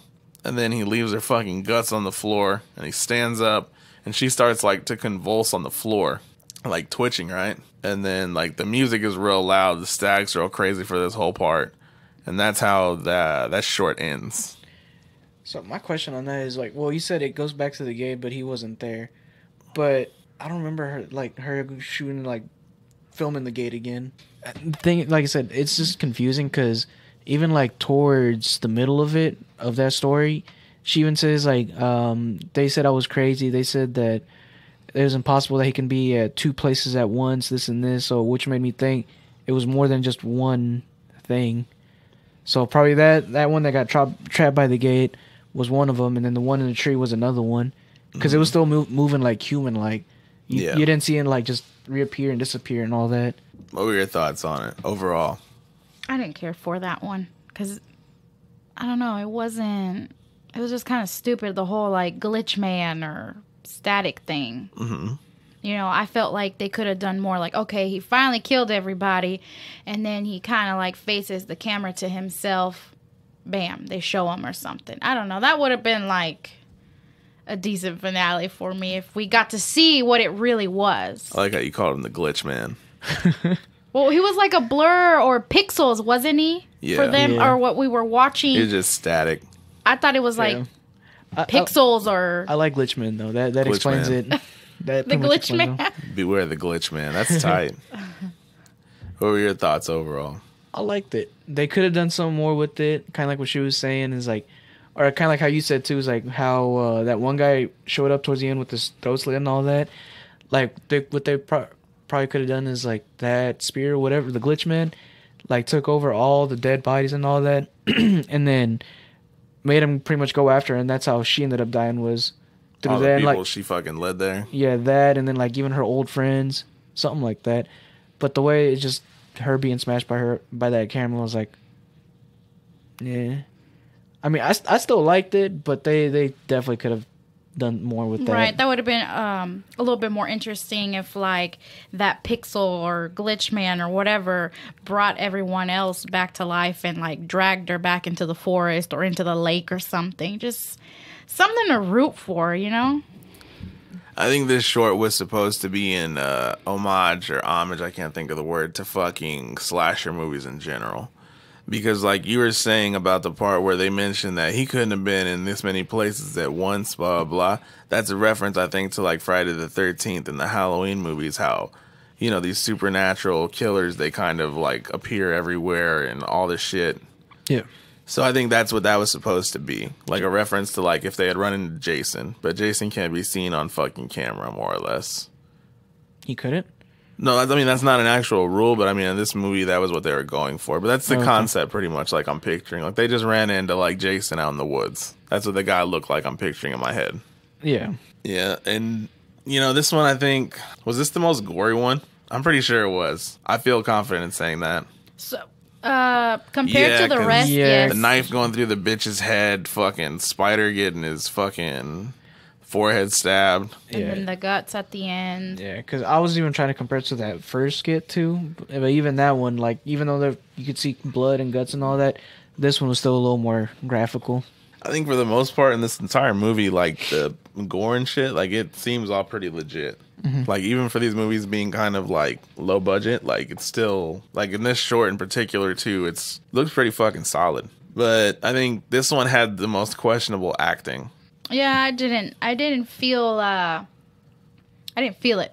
Like it definitely felt like, you know, these were like entry level motherfuckers. Like it was role play. Like it was just yeah. Yeah, it was fake. I mean, yes, it's fake, but you could really tell like they're just acting. This is not, because even the guys in the first skit, the bros drinking and shit, those guys, you know, they seem like, all right, I believe these they dudes sold are it. These are real boys just fucking bar hopping. The second one, you know, the couple, I was like, all right, yeah, these guys, the main guy actually, he sold it pretty well. Like, oh, this guy's really just some boring fucking, you know, basic SpongeBob. Hi, I'm normal. Right? Yeah. But in this one, I feel like these kids kind of struggled a little bit. Well, I think that's kind of what they were going for, because like kind of like what you said is like she was all like, she told everybody like, oh, it's just gonna be a menu type of thing, so they all didn't really know each other. Yeah. So that's what I mean. Like if you don't know somebody, you're not gonna have that connection. It's kind of like awkward. Yeah. And also, I think that might be a shout out to the old slasher movies. Is the acting's never really good in those. It's kind of cheesy. like everybody has a part. Like there's the hot chick. Like they told her like, all right, just be the hot chick, the mean girl. Mm-hmm. You know, the other guy, be the nerd, be the goofy, be the guy who's really timid. Yeah. You be the cool guy, be the cool funny guy, just tell jokes. Yeah. And then the main girl is, you know, be the loner, the tough loner. So that just more talks about the characters. Like I'm not big enough on films like to talk about fucking, oh yeah, he definitely didn't sell that line right. Like I don't fucking know. But it's just, out of all the shorts, I think this one kind of stuck to me the most, where it just seemed a little questionable. The acting, at least. But overall, like, I thought it was decent. So now we're going back to the wraparound, and the guy that was watching the tape is missing, and now the old man is back in his reclining chair. So now all that's left is the leader and his boy. And then his boy is the guy that was filming the fucking sex tape at the beginning.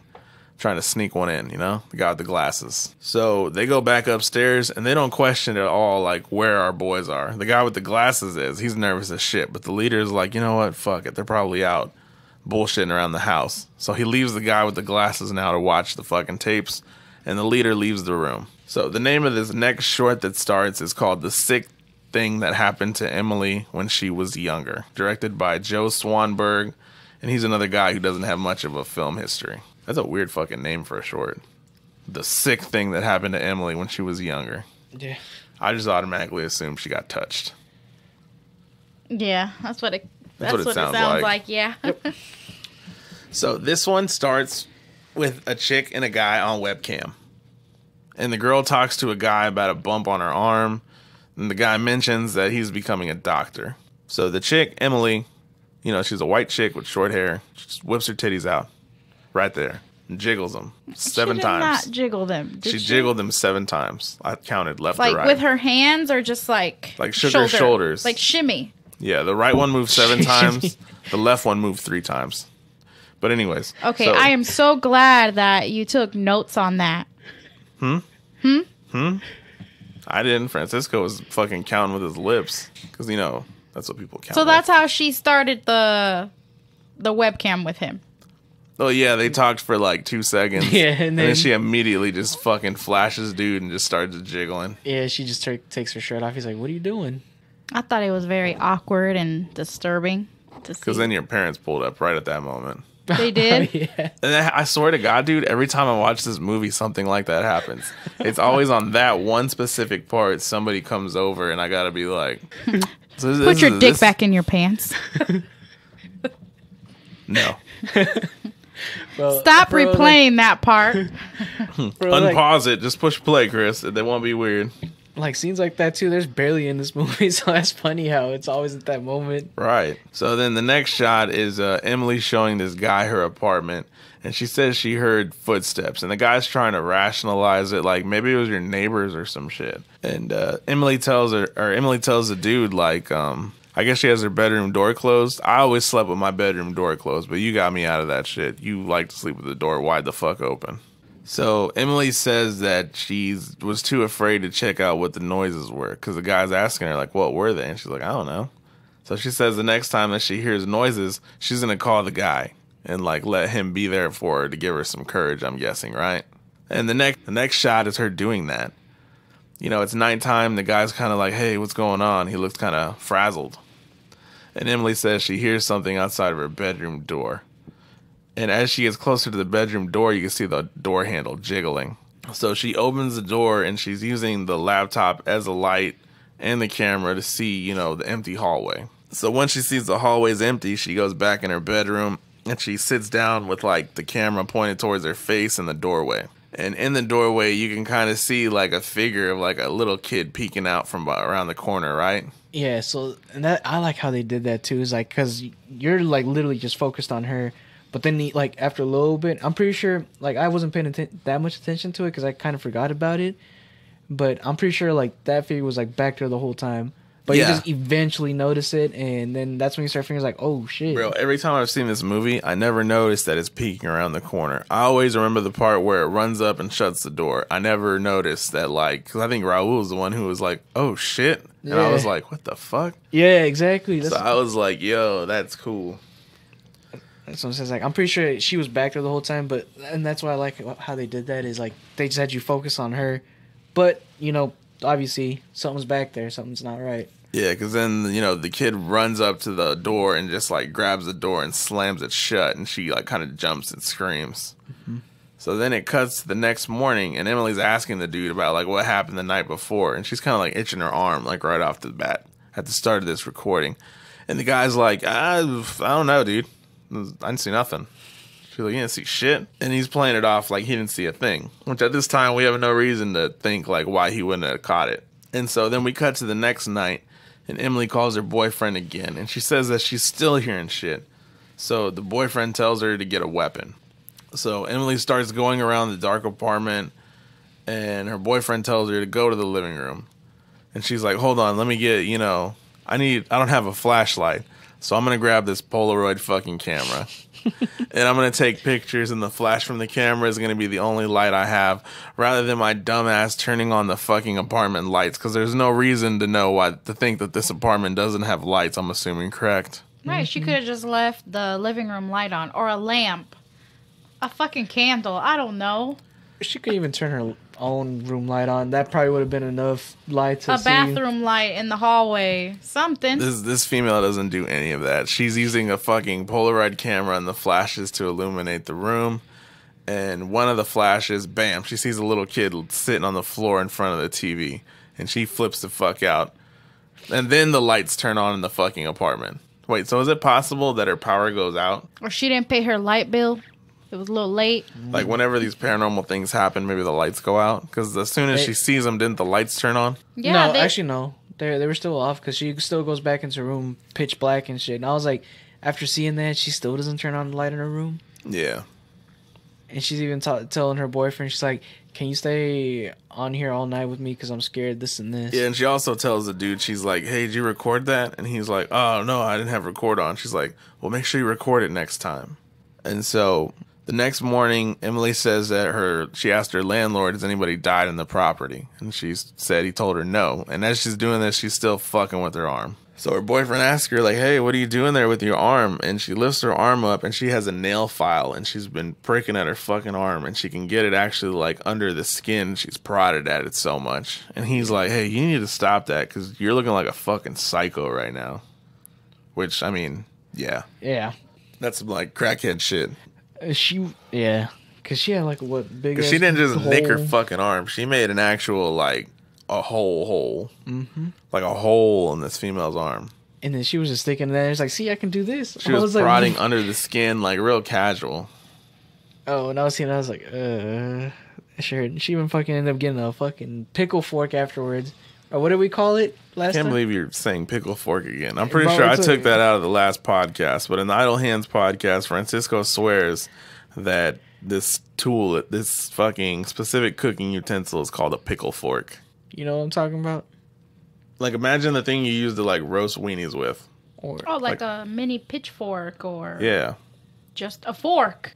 I prefer the term mini pitchfork to pickle fork. Be like, he must really like pickles. Nah, but so her man tells her, like, hey, you need to quit fucking with your arm. I'm going to be back in town in a week to look at it, so you need to stop fucking with it. So now it's the next night, and Emily calls the boyfriend and says she's hearing noises again. So she says she's going to close her eyes this time and just use the laptop as her eyes because she's too afraid, but she wants to communicate with the spirits.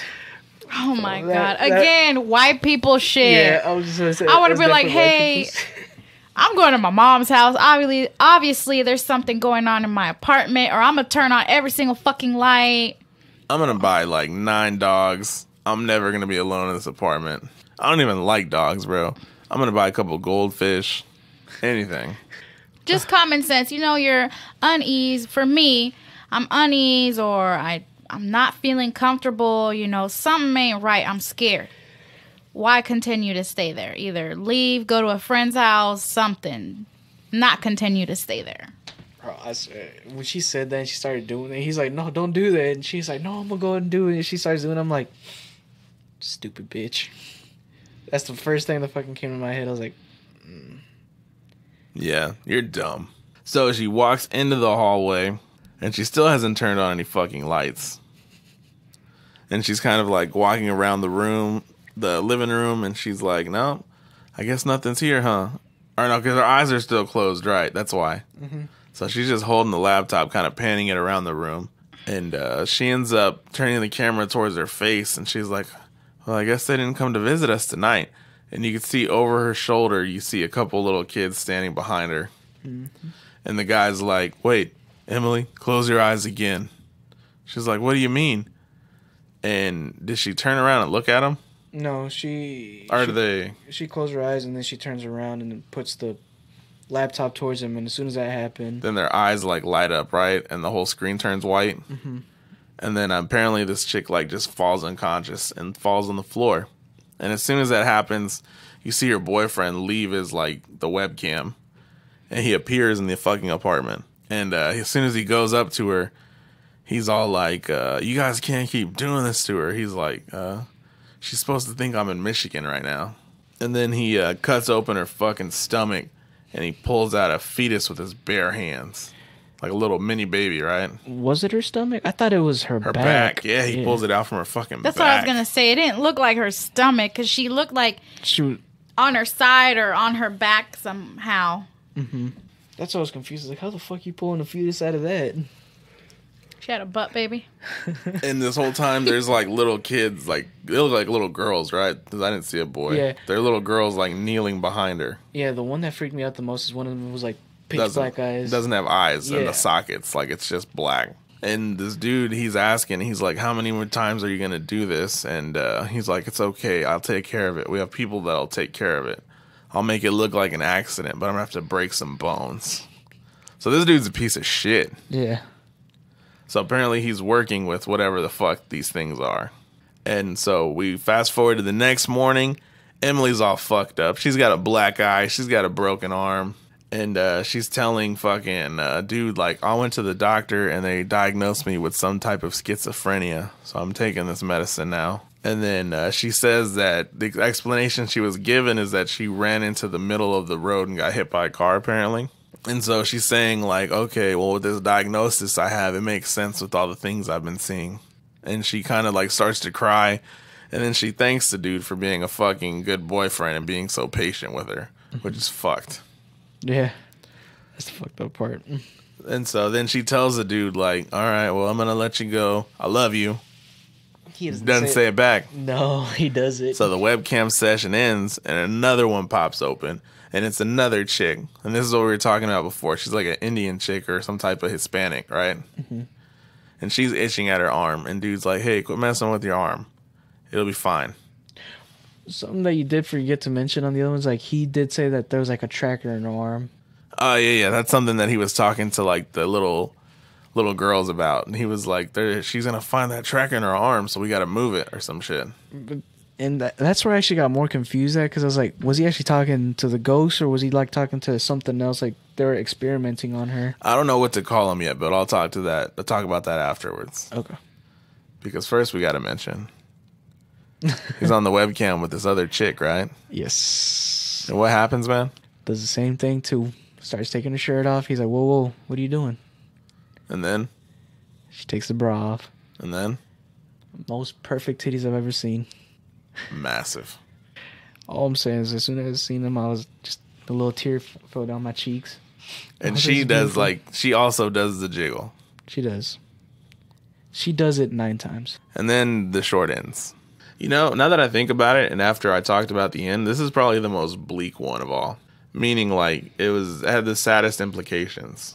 Being as though it seems like that girl is, like, innocent as fuck. Emily? Oh, yeah. Yeah. Like, she has no idea what's happening. Mm-mm. She doesn't seem like a bad person. There's no reason. She doesn't show any characteristics to show that she deserves to be in this situation. She's just fucked for life. Mm-hmm. She says it's been happening since she was a little kid. She's been this dude's girl for a long fucking time, apparently. And this is just something that's going to happen to her, probably until she dies. I don't know. I say it's just this story is. I like it though, because I like it.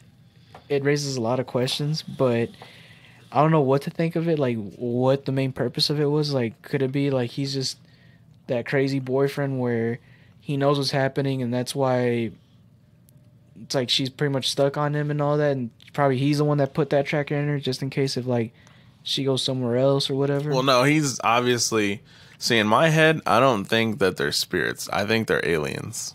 I was just about to say that either he's like When he pulled the fetus out and recruiting? shit, and he's talking about like it's some type of organization, my head went to sci-fi. Especially when he cut her open and pulled that thing out. I thought more sci-fi than anything. It could be. Yeah. I thought that, or he's just like a part of some weird cult. Possibly.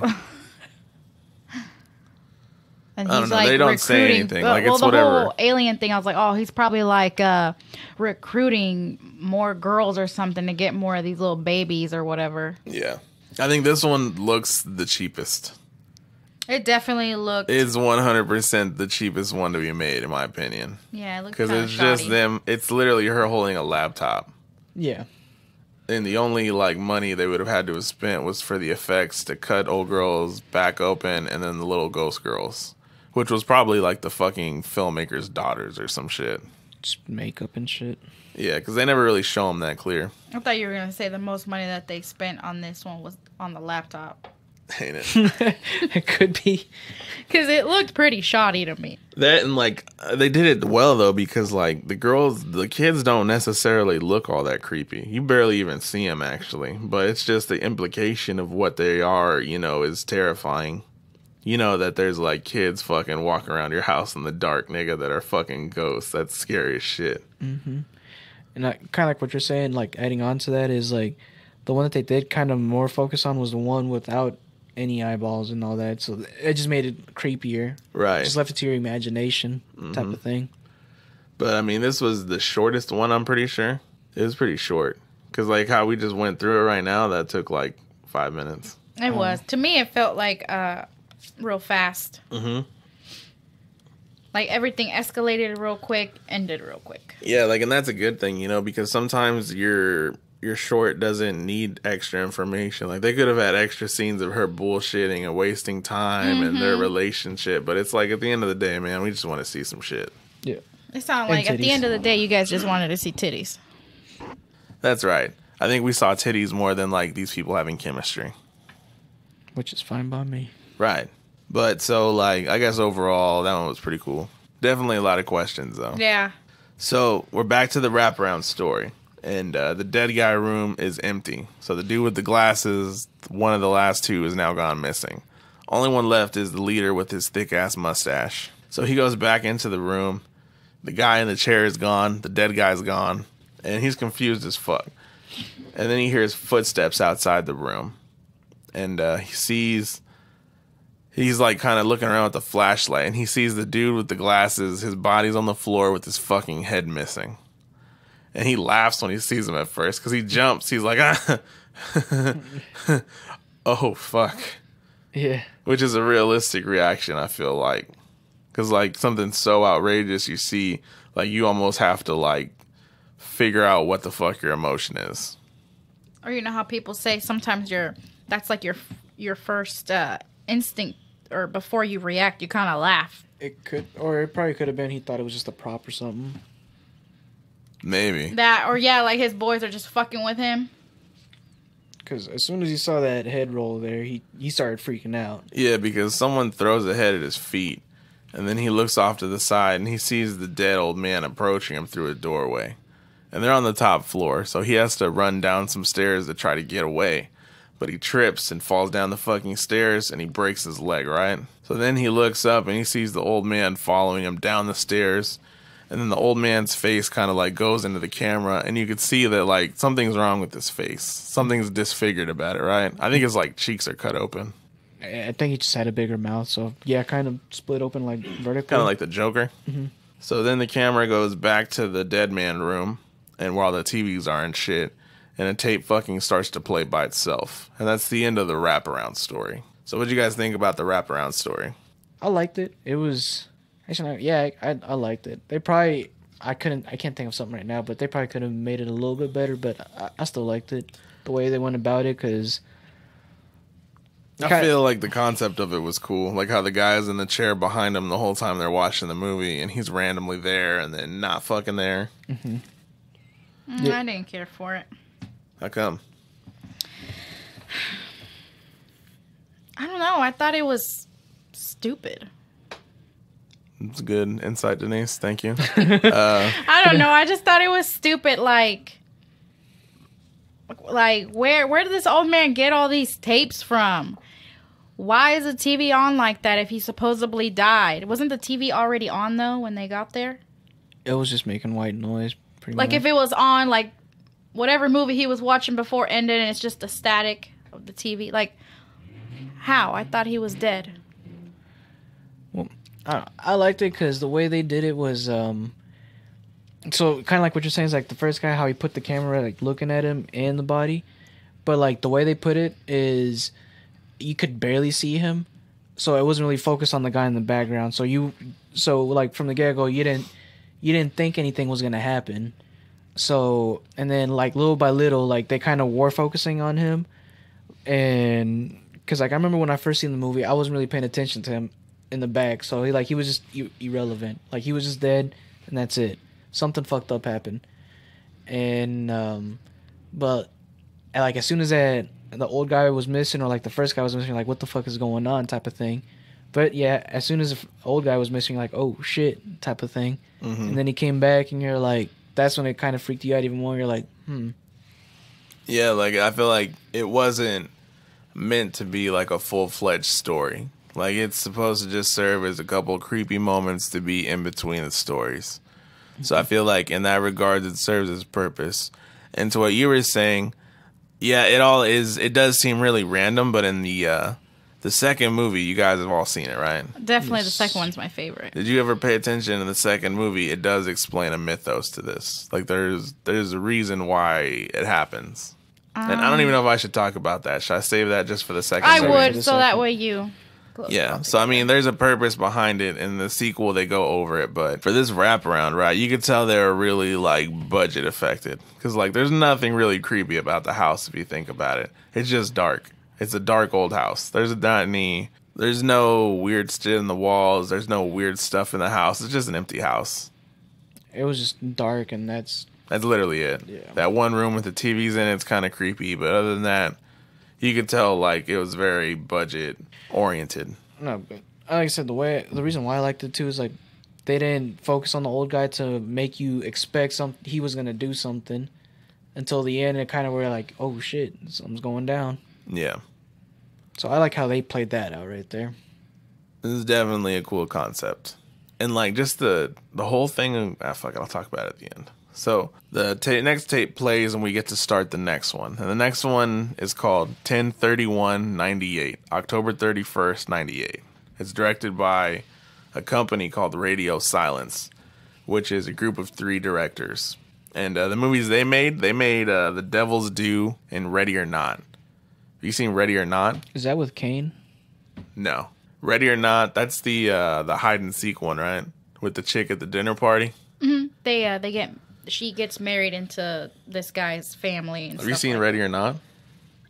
I Where a might have. I girl just don't remember. is supposed to get sacrificed at a dinner party, No. and she like fights back, and it's fucking incredible. It's kind of like a survival movie almost. Yeah, right? it's tight. We gotta watch that one. Kind of like a spit on your grave type of thing. No. Because that's specifically revenge. Like something really fucked up has got to happen to somebody for it to be a revenge. Isn't horror. it kind of like? You seen that newer movie called The Hunt? The Hunt. Yeah. It's just like that. Like that whole The thing. concept. Oh, okay, so that Like it's a girl like fucking motherfuckers up. kind of like that and the Purge type of thing. Yeah, it's a close way to describe it, I I guess. wouldn't say the Purge. It's anarchy though. Yeah, no, I'd definitely go with The Hunt though. Like it's The Hunt's a good, It's like- like a survival. Like I put those right up next to each other because I thought The Hunt was fire. You did? Yeah. I'm not gonna lie. When I was watching it, I thought I was gonna watch a scary movie, and then as soon as I started watching it, it just turned something else. I was like, It's more like there's comedy vibes in it, right? It's more like a thriller. a lot more comedy vibes in it. But anyways, so we're talking about 10/31/98. And so this starts with like a family video. And it's like a family at a park. They're grilling. Somebody's burning fucking hot dogs. Just like we burned last night at the cookout. Yeah. And then the image splices to another night. And now it's Halloween night. And we're introduced to our first character. We're just going to call them by their Halloween costumes. This guy's dressed up in a giant teddy bear suit with a camera on the head. This man dressed up as the nanny cam for Halloween. Fucking awesome. So he's getting ready for a party, we learn. And he hears a horn honk outside. His boys are in the car. So he fucking runs downstairs. He's skipping steps. Dude's excited. He gets in the car, and we see that all of his boys are also dressed up. There's the army guy, there's the pirate, and one of his boys is the Unabomber. Yeah. Bro, if we don't fucking dress up as this for Halloween, I feel upset. So this dude gets picked up. He's with his boys in the car, and it's 1998. So there's no phones or GPS, and they're looking for this party. So they're trying to read a fucking map, right? And like we've talked about before, nobody knows how to read fucking maps. Even these dudes living in 1998, when all you could do was read fucking maps. And so one thing that happens as they're driving past the fucking, they're driving to this party is they stop at a train track and the train goes by. Foreshadowing. I didn't even notice that part. You didn't catch that? No. Yeah. But yeah, that. Yep. So then they keep driving and eventually they get to where they assume this party's at. I remember this one now because I didn't watch the movie with you guys earlier. So I'm so Denise hasn't seen the movie in a while, but she's seen it a couple of times with me. So she's on board, you know, she knows what we're talking about. So the, you know, group of guys, they pull up to a curb and they're like, hey, I think this is it. Yep, this is it. They get out with their fucking brewskis. They're skipping through the streets. And they just walk up to this big-ass house. There's no cars outside. There's no people outside. There's no people inside. And they're looking through windows, and they're like, huh, must be early. So they walk around the fucking back, and they just go in through the back door. And they just start putting beers in the fridge right away. And they're all like... And there's like a flickering light in the background, so it's kind of creepy. And I think they initially think, like, I wonder if this is like a haunted house, right? Like an attraction? Yeah. Like, they think whoever's throwing the party has set up, like, some sort of a haunted house. Or they decorate it for Halloween, you know? Yeah, because they're in the room with the light flickering, and they're like, there's a chair tipped over, and they're all looking at it, and these dudes are all clowns. They're like, obviously there was a struggle. So then the guys kind of separate, and they're, like, exploring this, like, the bottom floor of this haunted house. Or, you know, not haunted house. I wouldn't say it was like, haunted, just somebody's home. I know, but they think it's like a fake haunt. What do you call that? Just a haunted house. Like a fake haunted house. Just a mini haunted house, yeah. Yeah, like a little just bullshit haunted house. Mm-hmm. Before you go any further, I not gonna lie, I can actually see all of us doing some shit like that. Just Right, going to bro. a house and just Like just kind of being like joking. goofy, dog. Like Yeah. we wouldn't all take it seriously no matter what we saw. Yeah. I could totally see you guys doing that. Like, oh, I think this is the house. This is the address. This is it. Actually, since it was what was it, 10/31/98? Was Yeah. that the address of the house as well? No, it was just the date. Just the October date. 31st, Oh, okay. 1998. They never showed the address of the house then. Oh, okay. So then these dudes all like kind of split up for a second, and the guy, you know, the nanny cam dude, he's walking around. He's the designated cameraman because he has the camera on his head of his fucking teddy bear costume. Fire, dude. We gotta find that fucking costume. And he's Sure, looking you in can just put in a camera. on a teddy bear. Yeah, like You on think the he had teddy to bear make costume. it? He might have, right? Yeah. Yeah, especially around that era. I'm gonna fucking do it, bro. And but so he's looking at a fucking china cabinet, and he sees. Did you notice he saw like a face in the fucking cabinet, like approaching him? Mm-mm. Another thing, this short uses a lot of CG. Some of it good, some of it really fucking bad. Mm-hmm. But so we see like a face appear in the cabinet, and he turns around and he sees a chick who looks like the girl from The Ring, like off in the distance at the staircase, and she kind of like fades into the shadows, right? It happened too Yeah. kind of like quick. It felt like it was just like a Yeah, it was like a breeze. quick pan. Like this all Yeah. happens real quick. Mm-hmm. And at the same time that happens, his boys like stumble out of a room, fucking really loud and laughing. And they're like, "Whoa!" There was arms coming out of the walls. That was dope. Like these dudes are just positive this is like a fake haunted house, like a gimmick or yeah, whatever. Like it's a show. Like someone's put on a show. Yeah. So then the guys hear a noise upstairs. So, you know, they all fucking venture up there and they split up.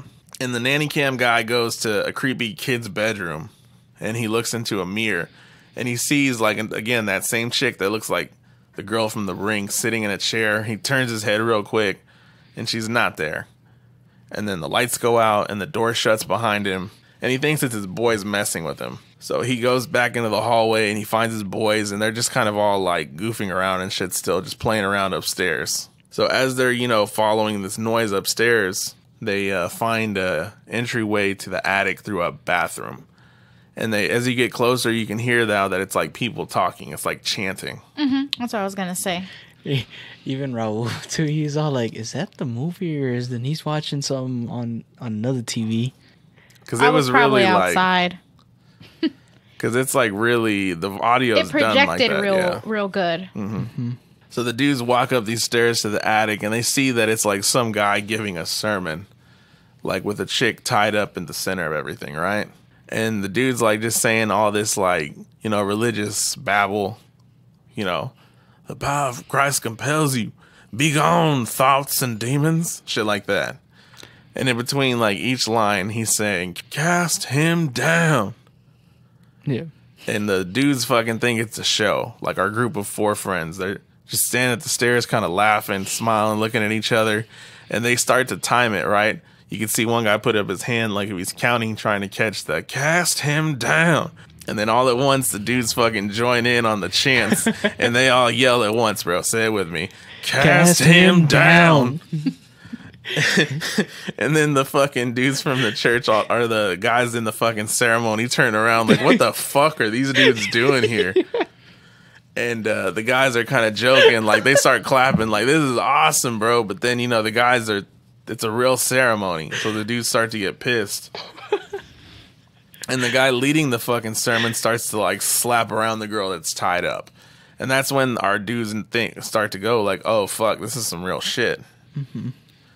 And they kind of like walk more into the room, like if they're gonna, you know, intervene. But then one of the fucking guys that's doing this ceremony, doesn't he like float or some shit? Yeah, he starts like panicking, or like starts grabbing his chest or something like that, and then all Then of a he sudden, like levitates, like if he's getting lifted. And as soon as that happens, you know, the guys all fucking say fuck this, and they try to dip, leave the attic, through the hallway, down the stairs, and they're literally standing right at the front door. But then the nanny cam guy, he says, wait, I can't go. And he turns around, right? And he goes back up into the attic to save the fucking chick. And his boys fucking join him. They're fucking real ones, bro. Every single one of them, right? yeah, In this situation, would you follow me back into the attic? can't let you go by yourself. Right. That'd be rough, dog. Because that really is like us, right? Yep. Like if we were all there, like we couldn't just leave fucking dude. We'd have to go back. Man. In the first place, though, I'd be like, fuck that bitch, bro. I'd be like, I'm going to call the cops. That's the most she gets. But anyways, I don't know, bro. you'd be obligated to go back and save her. Yeah, I would feel guilty if I didn't. Well, that, and I mean, then again, they saw the guys up there. It's not like, you know, we got a shot. We could take them. Nah. So these dudes, they run back upstairs. They fucking run up there, and there's just a straight up brawl, right? Yeah. Because there's still a couple of dudes up there that didn't get levitated, and they're about to stab this girl. I think they do actually stab her, right? Do they? Because remember, for Oh some yeah, reason, she had a one like yeah. So they do stab her. But, you know, our guys, they run up there, they have a fucking brawl, and they're fighting with these dudes, with these religious guys. And one of them jumps on top of the nanny cam guy. And we kind of get this look of him on his back, looking up at the guy. And this dude, he grabs at his chest, and he fucking levitates up to the ceiling. You think the reason why? Because all of them like were like grabbing their chest or like kind of going like this type of thing. You think it's like what they're trying to portray is like something was actually grabbing him. That's why they're going like that, like because they felt something. Maybe, dude. It was confusing. Like, because this is even hard to explain. I couldn't even really take notes on, like, how to describe this. So these guys are, like, randomly just being yanked by an unknown force. Like, we don't know what the fuck's happening. Did you have guesses at the beginning? Because I had none. Well, obviously No, it's it's- something to do with that chick. I thought that maybe the guys were, like, worshiping some, like, demon or something. Yeah. So when So I they were heard, going to sacrifice the girl for the demon. yeah, when I started hearing that background noise, I didn't know what to think of it either. But obviously, I knew there was something going on with the house because it's a scary movie, obviously. Yeah, like, at first you think, all right, it's just a haunted house. Yeah. And then it's like, okay, maybe, well, there's some demonic shit happening because these guys are worshiping something, blah, blah, blah. Mm-hmm. But so these, like, religious dudes start getting, like, chucked around the fucking attic. and it makes time for our, 4 group of guys to fucking cut the girl down. They start, they help her down. They're all leaving the house. And this time, as they're leaving the house, they go down from the attic, and it's fucking CGI-topia, bro. There's fucking these fake doors are floating, birds are flying through rooms, fucking CG arms are coming out the wall, fucking windows are shutting. I'm not gonna lie, that was kind of cool. Yeah. They go to the door, and like the window on the door starts to shrink. The one that made me laugh is the one right after that door where they try to go to the other door, and all of a sudden you just see that doorknob just disappear, and you saw smoke come out of it. Yeah. That's the one I found the most goofiest. The other ones I was like, it's. I like how they did it. But Which one was cool was when the handprints start appearing on the wall, and it sounds like stomping. It's like boom, boom, boom as the hands are appearing. I thought that was tight. I did too. And then like the house is filling with smoke, so the guys are trapped now in the house, and they're like, we got to go to the basement. I don't fucking get it. They go to the basement. Yeah, bro. When I seen that I started shaking my head because something I've learned is don't ever go upstairs and don't ever go to the fucking basement because you ain't got nowhere else to run. Right. But apparently, you can go on ahead with that. So they go into the basement, and they go down this hallway, and they find cellar doors. Is that what you call them? So they find like cellar doors, and they fucking escape through that way. They get the girl out of the house. They're all fine. They pull the car up. They throw the chick in the back seat. They're all speeding off, again looking at the map for how to get to a hospital. And it's there we see this girl has a stab wound. That's why I assume she was stabbed in the middle of that whole fucking brawl. Mm-hmm. And so they're driving, and then out of nowhere, the car starts to stall. And it stops. The guys can't figure out what the fuck's wrong with it. And out of nowhere, the girl in the back seat fucking vanishes. And the guys flip the fuck out once she vanishes. And then they look to, like, the window outside the car. The girl's outside the car, like, leaning on the glass, like, screaming with her mouth wide open. But not like a female scream. Like, it's full-on, like, heavy metal fucking Satan screaming, right? Yeah. Like, aww, like that. And they're all fucking flipping out. And then she vanishes again, and now she's in front of the car, in front of the headlights, staring at him. And then she just turns around and starts to walk away. And it's at this point the guys realize, one, they can't open the doors, they can't turn the car on, can't fuck with the windows. And, oh, look at that, they're on a set of train tracks. Like foreshadowed earlier when they were at a train stop. Mm-hmm. And they see the train coming in the distance. And fucking train smacks into the fucking car. The end. Why didn't they just break the fucking window? I wonder how hard that would be to do. I mean, I guess in that situation, when you have to, you're going to figure out a way to break that fucking window. Bro, you could either kick it down or you could even wrap your arm. If you're that worried about getting glass in your fist or whatever, you could have wrapped it with your sweater or shirt or anything. But you can break a window with just punching it. I don't know. I don't seem that easy to break the window in a car. Like, inside, when you're inside. Outside, you maybe, but inside, I mean, maybe he could have grabbed the belt thing, the little metal piece, and started to hit it, but I would have no idea how to do that. I wouldn't. I'd be like, fuck it, I'm gonna die. But yeah, so that's VHS. Okay, but that one specifically, I love this one. Same. Yes. Bro, I think just the characters, dude. These guys are so fucking fun. Yes. Like, the guys just made it a good journey. Like, there's creepy shit in the background, but these dudes are just goofy, having a good time. Yeah, for being a short story, there was a little bit of a character development in it. Not even, really. Well, I mean, because... Like, we just see the guys are goofy, but we don't, like, get their personalities or individuality. We just know that they all bullshit well together. Exactly. You just see friends. It's a good time. You're even having fun with them. Yeah, So you're kind of definitely rooting for able to, them. like, put yourself in their shoes. Mm-hmm. And like I said, yeah, the CG is a little excessive. Some of it's not so great. But overall, it didn't take me out of it. Like, I thought it was cool. Like, it's a haunted house fucking at the end of this fucking movie. The whole demon thing kicked in at the end. All right, I'm down with it. Little twist at the end. I didn't see that coming at all. Oh, with the chick? Yeah. Disappearing? Yeah. Like, so low-key, that ceremony was them trying to, like, exorcise that girl, right? It could have been, or Or they they were going to kill her to try to get the demon out of her. Yeah. Yeah, which is, it's a good twist. Like, you think, like, oh, they're sacrificing this chick, but low-key, the chick was the one that was evil. So that was dope. That, or they were just trying to sacrifice that for whatever was possessing the house, and then since they couldn't complete it, actually ended up possessing her. Mm-hmm.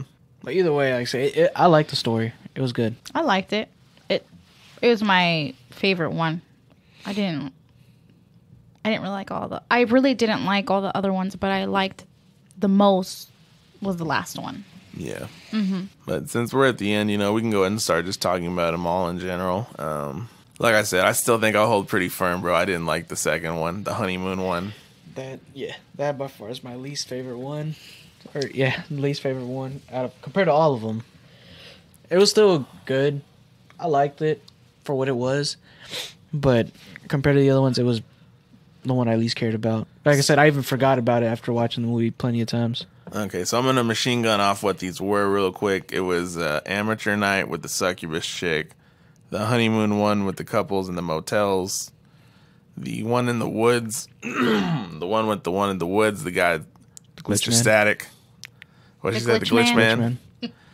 The glitch man, then the one with the webcam girl, and then the haunted house at the end. Wait, there was 5? Yeah. So, succubus, Hotel. honeymoon, Yeah. glitch man, Webcam. haunted house. How do you guys rank them? Like individually? Or? Yeah, like which one's your favorite to your least? Or start with your least favorite. Least favorite, the hotel one, honeymoon. Honeymoon. What about you? My least favorite would have to be... Yeah, the honeymoon one. It was pretty boring. No, I'm lying. I didn't mind it. The one in the woods. The woods one was your least favorite? Yeah. Okay. That's fair. So what was your next least favorite? Would be the glitch man. I'm going webcam. Actually, no, yeah, webcam. You're going to go webcam for your second one? Mm-hmm. Second least favorite. What about you? Second least favorite would be the honeymoon one. Okay, so we all got the honeymoon one in the bottom. It was boring. It was. Mm-hmm. But I put the webcam one, like none of these I really hate. Exactly. Except for the honeymoon one. The honeymoon one, there's nothing really I liked about it. There wasn't a whole lot there. Exactly. It's pretty boring, in my opinion. But the webcam one, I don't hate that one. That's not a bad one. That's just to say that I enjoy the other ones more. Yes. But the webcam one was pretty solid. But that's my next least favorite one. And then for the third one, go ahead and give your guys' third one. Third one would have been the glitch man. The third one. Yeah, the webcam for me. Okay, so we're all similar in that regard.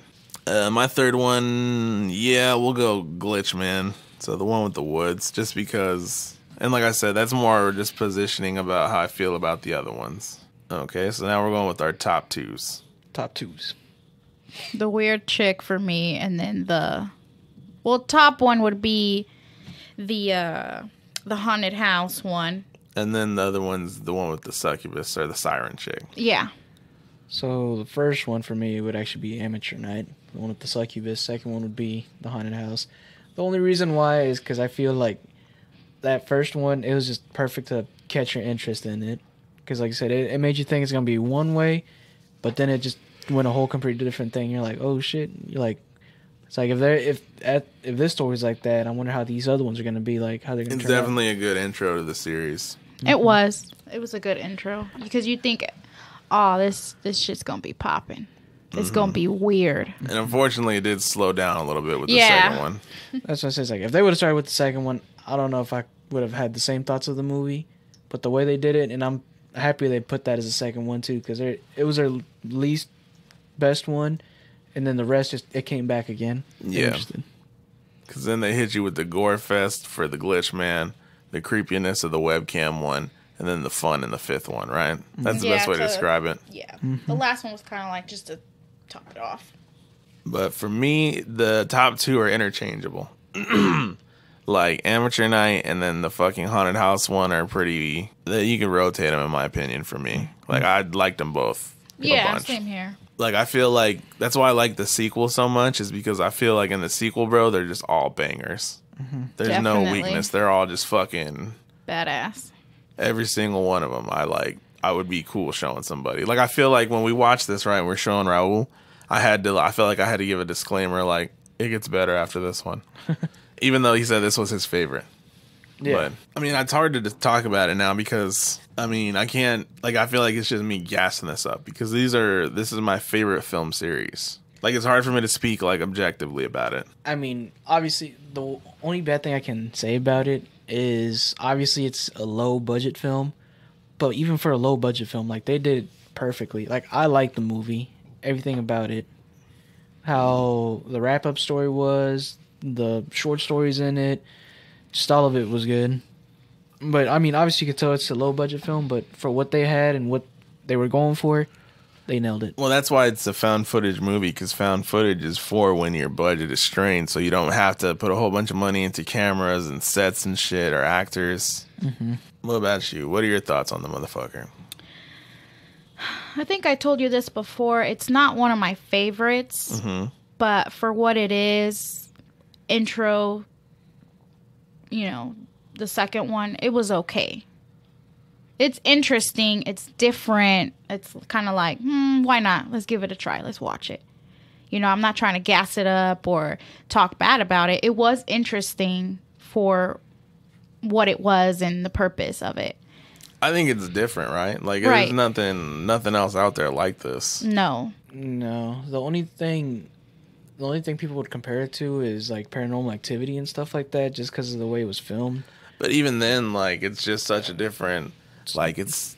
Different story. It's different points of views because some of them are camera movies and then the other ones are, not. Where it's just like a, what do you call it? A short. It's not a camera movie or something where someone is recording and you're watching what they're recording. Yeah, and also, like, if you really think about it, right? Okay, so so this is a standalone movie. You put yourself in the shoes of the robbers, the burglars, whatever they are. Like, they break into this house and they start watching these movies. You're watching these movies. What are you guys thinking as you're seeing them? Like if I broke into that house and watching those movies, or Yeah, like if you're watching those movies, are you in your head? Are you like, is this fucking real? Yeah. Well, actually, you know what? The best way I can explain this movie, actually thinking about it right now, is it's sinister, just in a low budget way. Yeah, snuff tapes. Mm-hmm. You're watching snuff tapes, but supernatural fucking snuff tapes, sir. Yep. Which is fucking insane. Yep. I don't know. I feel like if it was me and I was supposed to be looking through all those tapes, you kind of like, I don't know if this is just me. I'm nosy or I'm curious, so I kind of like continue or egg it on or poke at it just because you already saw the first one. You might as well watch the second one and the third one. Yeah, like as you're popping them in. As Denise knows, I like to watch like weird stuff on the internet. I like to look for creepy shit. So imagine you're like on some websites, right? And you click on these videos and you see these fucked up videos, bro. And you're questioning in your head, is this real? Is this fake? Like, and I think that's what this movie does. It dangles on that fucking line. You're watching it and you're like, holy shit, this looks like this could be a real fucking thing. Which is what this movie does, and that's what it's like geared towards. Mm-hmm. That's why I said I don't want to say I hate it, and I don't want to say I like it. It's interesting. It kind of like draws you in a little bit because you saw the first one, you think, oh shit, it's gonna be pretty creepy or it's gonna pop off. Yeah, and also like the stories are also different. Mm-hmm. Each short or skit or whatever is different. It's not all one same thing. Like one style, Right. Yeah. And speaking of that, I saw this other anthology. Speaking of anthologies, called All Hallows Eve. Like, have you ever seen the movie called The Terrifier? I've been wanting to watch it. You should. All Hallows Eve is pretty much like a prequel to that almost, but it's an anthology. And the character in The Terrifier is in this movie called All Hallows Eve. It's kind of an intro into The Terrifier. So which one would you recommend watching first? All Hallows Eve? Well, All Hallows Eve sucks dick, but the guy from The Terrifier is in that movie. You should definitely watch The Terrifier. The Terrifier is a great fucking slasher. It is good. Wait, But no, is that like a Is it in Spanish though? No, it's an English movie. It's one of the most graphic movies I've seen. Shit's all over the Green Inferno in terms of graphicness. I remember I was seeing that Terrifier and I was gonna watch it one night and said it was gonna be in Spanish Castilian. I was like, ah. No, that's just who the actor is. The guy that plays the clown. He's He is some type of foreign. but the movie's I mean, I'm sure it It's an translates in American movie. Spanish, but it's in English. Like it's But no, the reason I brought it up, right, is because that movie All Hallows Eve, it's shot in a way to where all the shorts look similar, but they're not connected. But like I said, they all suck dick. it's supposed to be like all Halloween themed, right? So maybe that was an anthology, but all the directors are the same. So we're gonna go ahead and get to the part where we rate the movie. And Denise, as you know, I have a rating scale. What does it go to? 1 through 6 Inches. inches. Correct. So how do you guys rate this movie? For me, I'll give it a 4. I'll give it a solid 5. 5 out of 6. 5. I'll go 3. 3. 3 out of 6 inches. Because, like I said, me personally, I love this movie. But I like the second one so much better that I can't in good faith, say that this one compares to that one. Like, because I enjoy it so much and I can talk about it passionately, like I can make it sound like, if it's this bigger thing than what it is to me, because it is. But to show somebody else, could I say with confidence that this is going to be a hitter for everybody? That's what I'm saying. For me, I would give it a 4. It wasn't terrible. No, I love this movie. I know you like The it. whole series, I'd fuck with it all. But objectively, I give it a 3. I respect that. Like I said, in my opinion, I don't know if... Do you know when... No, actually, yeah. Paranormal Activity was made It was before. Way before. Way nigga. before. Either way, it's what about Sinister?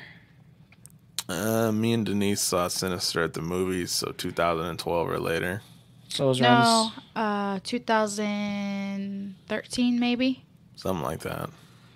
I think because I was pregnant when I saw it.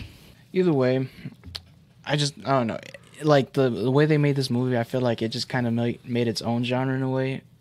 The way they did it was, it was mini stories, but there was a reason how those mini stories came about, and it just kind of gave you I said, if you like Sinister, you're gonna like this movie. Yeah. That's how I I'm putting wouldn't it. compare it. I think you can, because Sinister, the big thing about Sinister... fuck, I don't want to talk about Sinister a lot. Yeah. I like Sinister also. That's on the list, but yeah. But all I'm saying is if you like that, I feel like you're gonna like these movies 1, 2, and 3.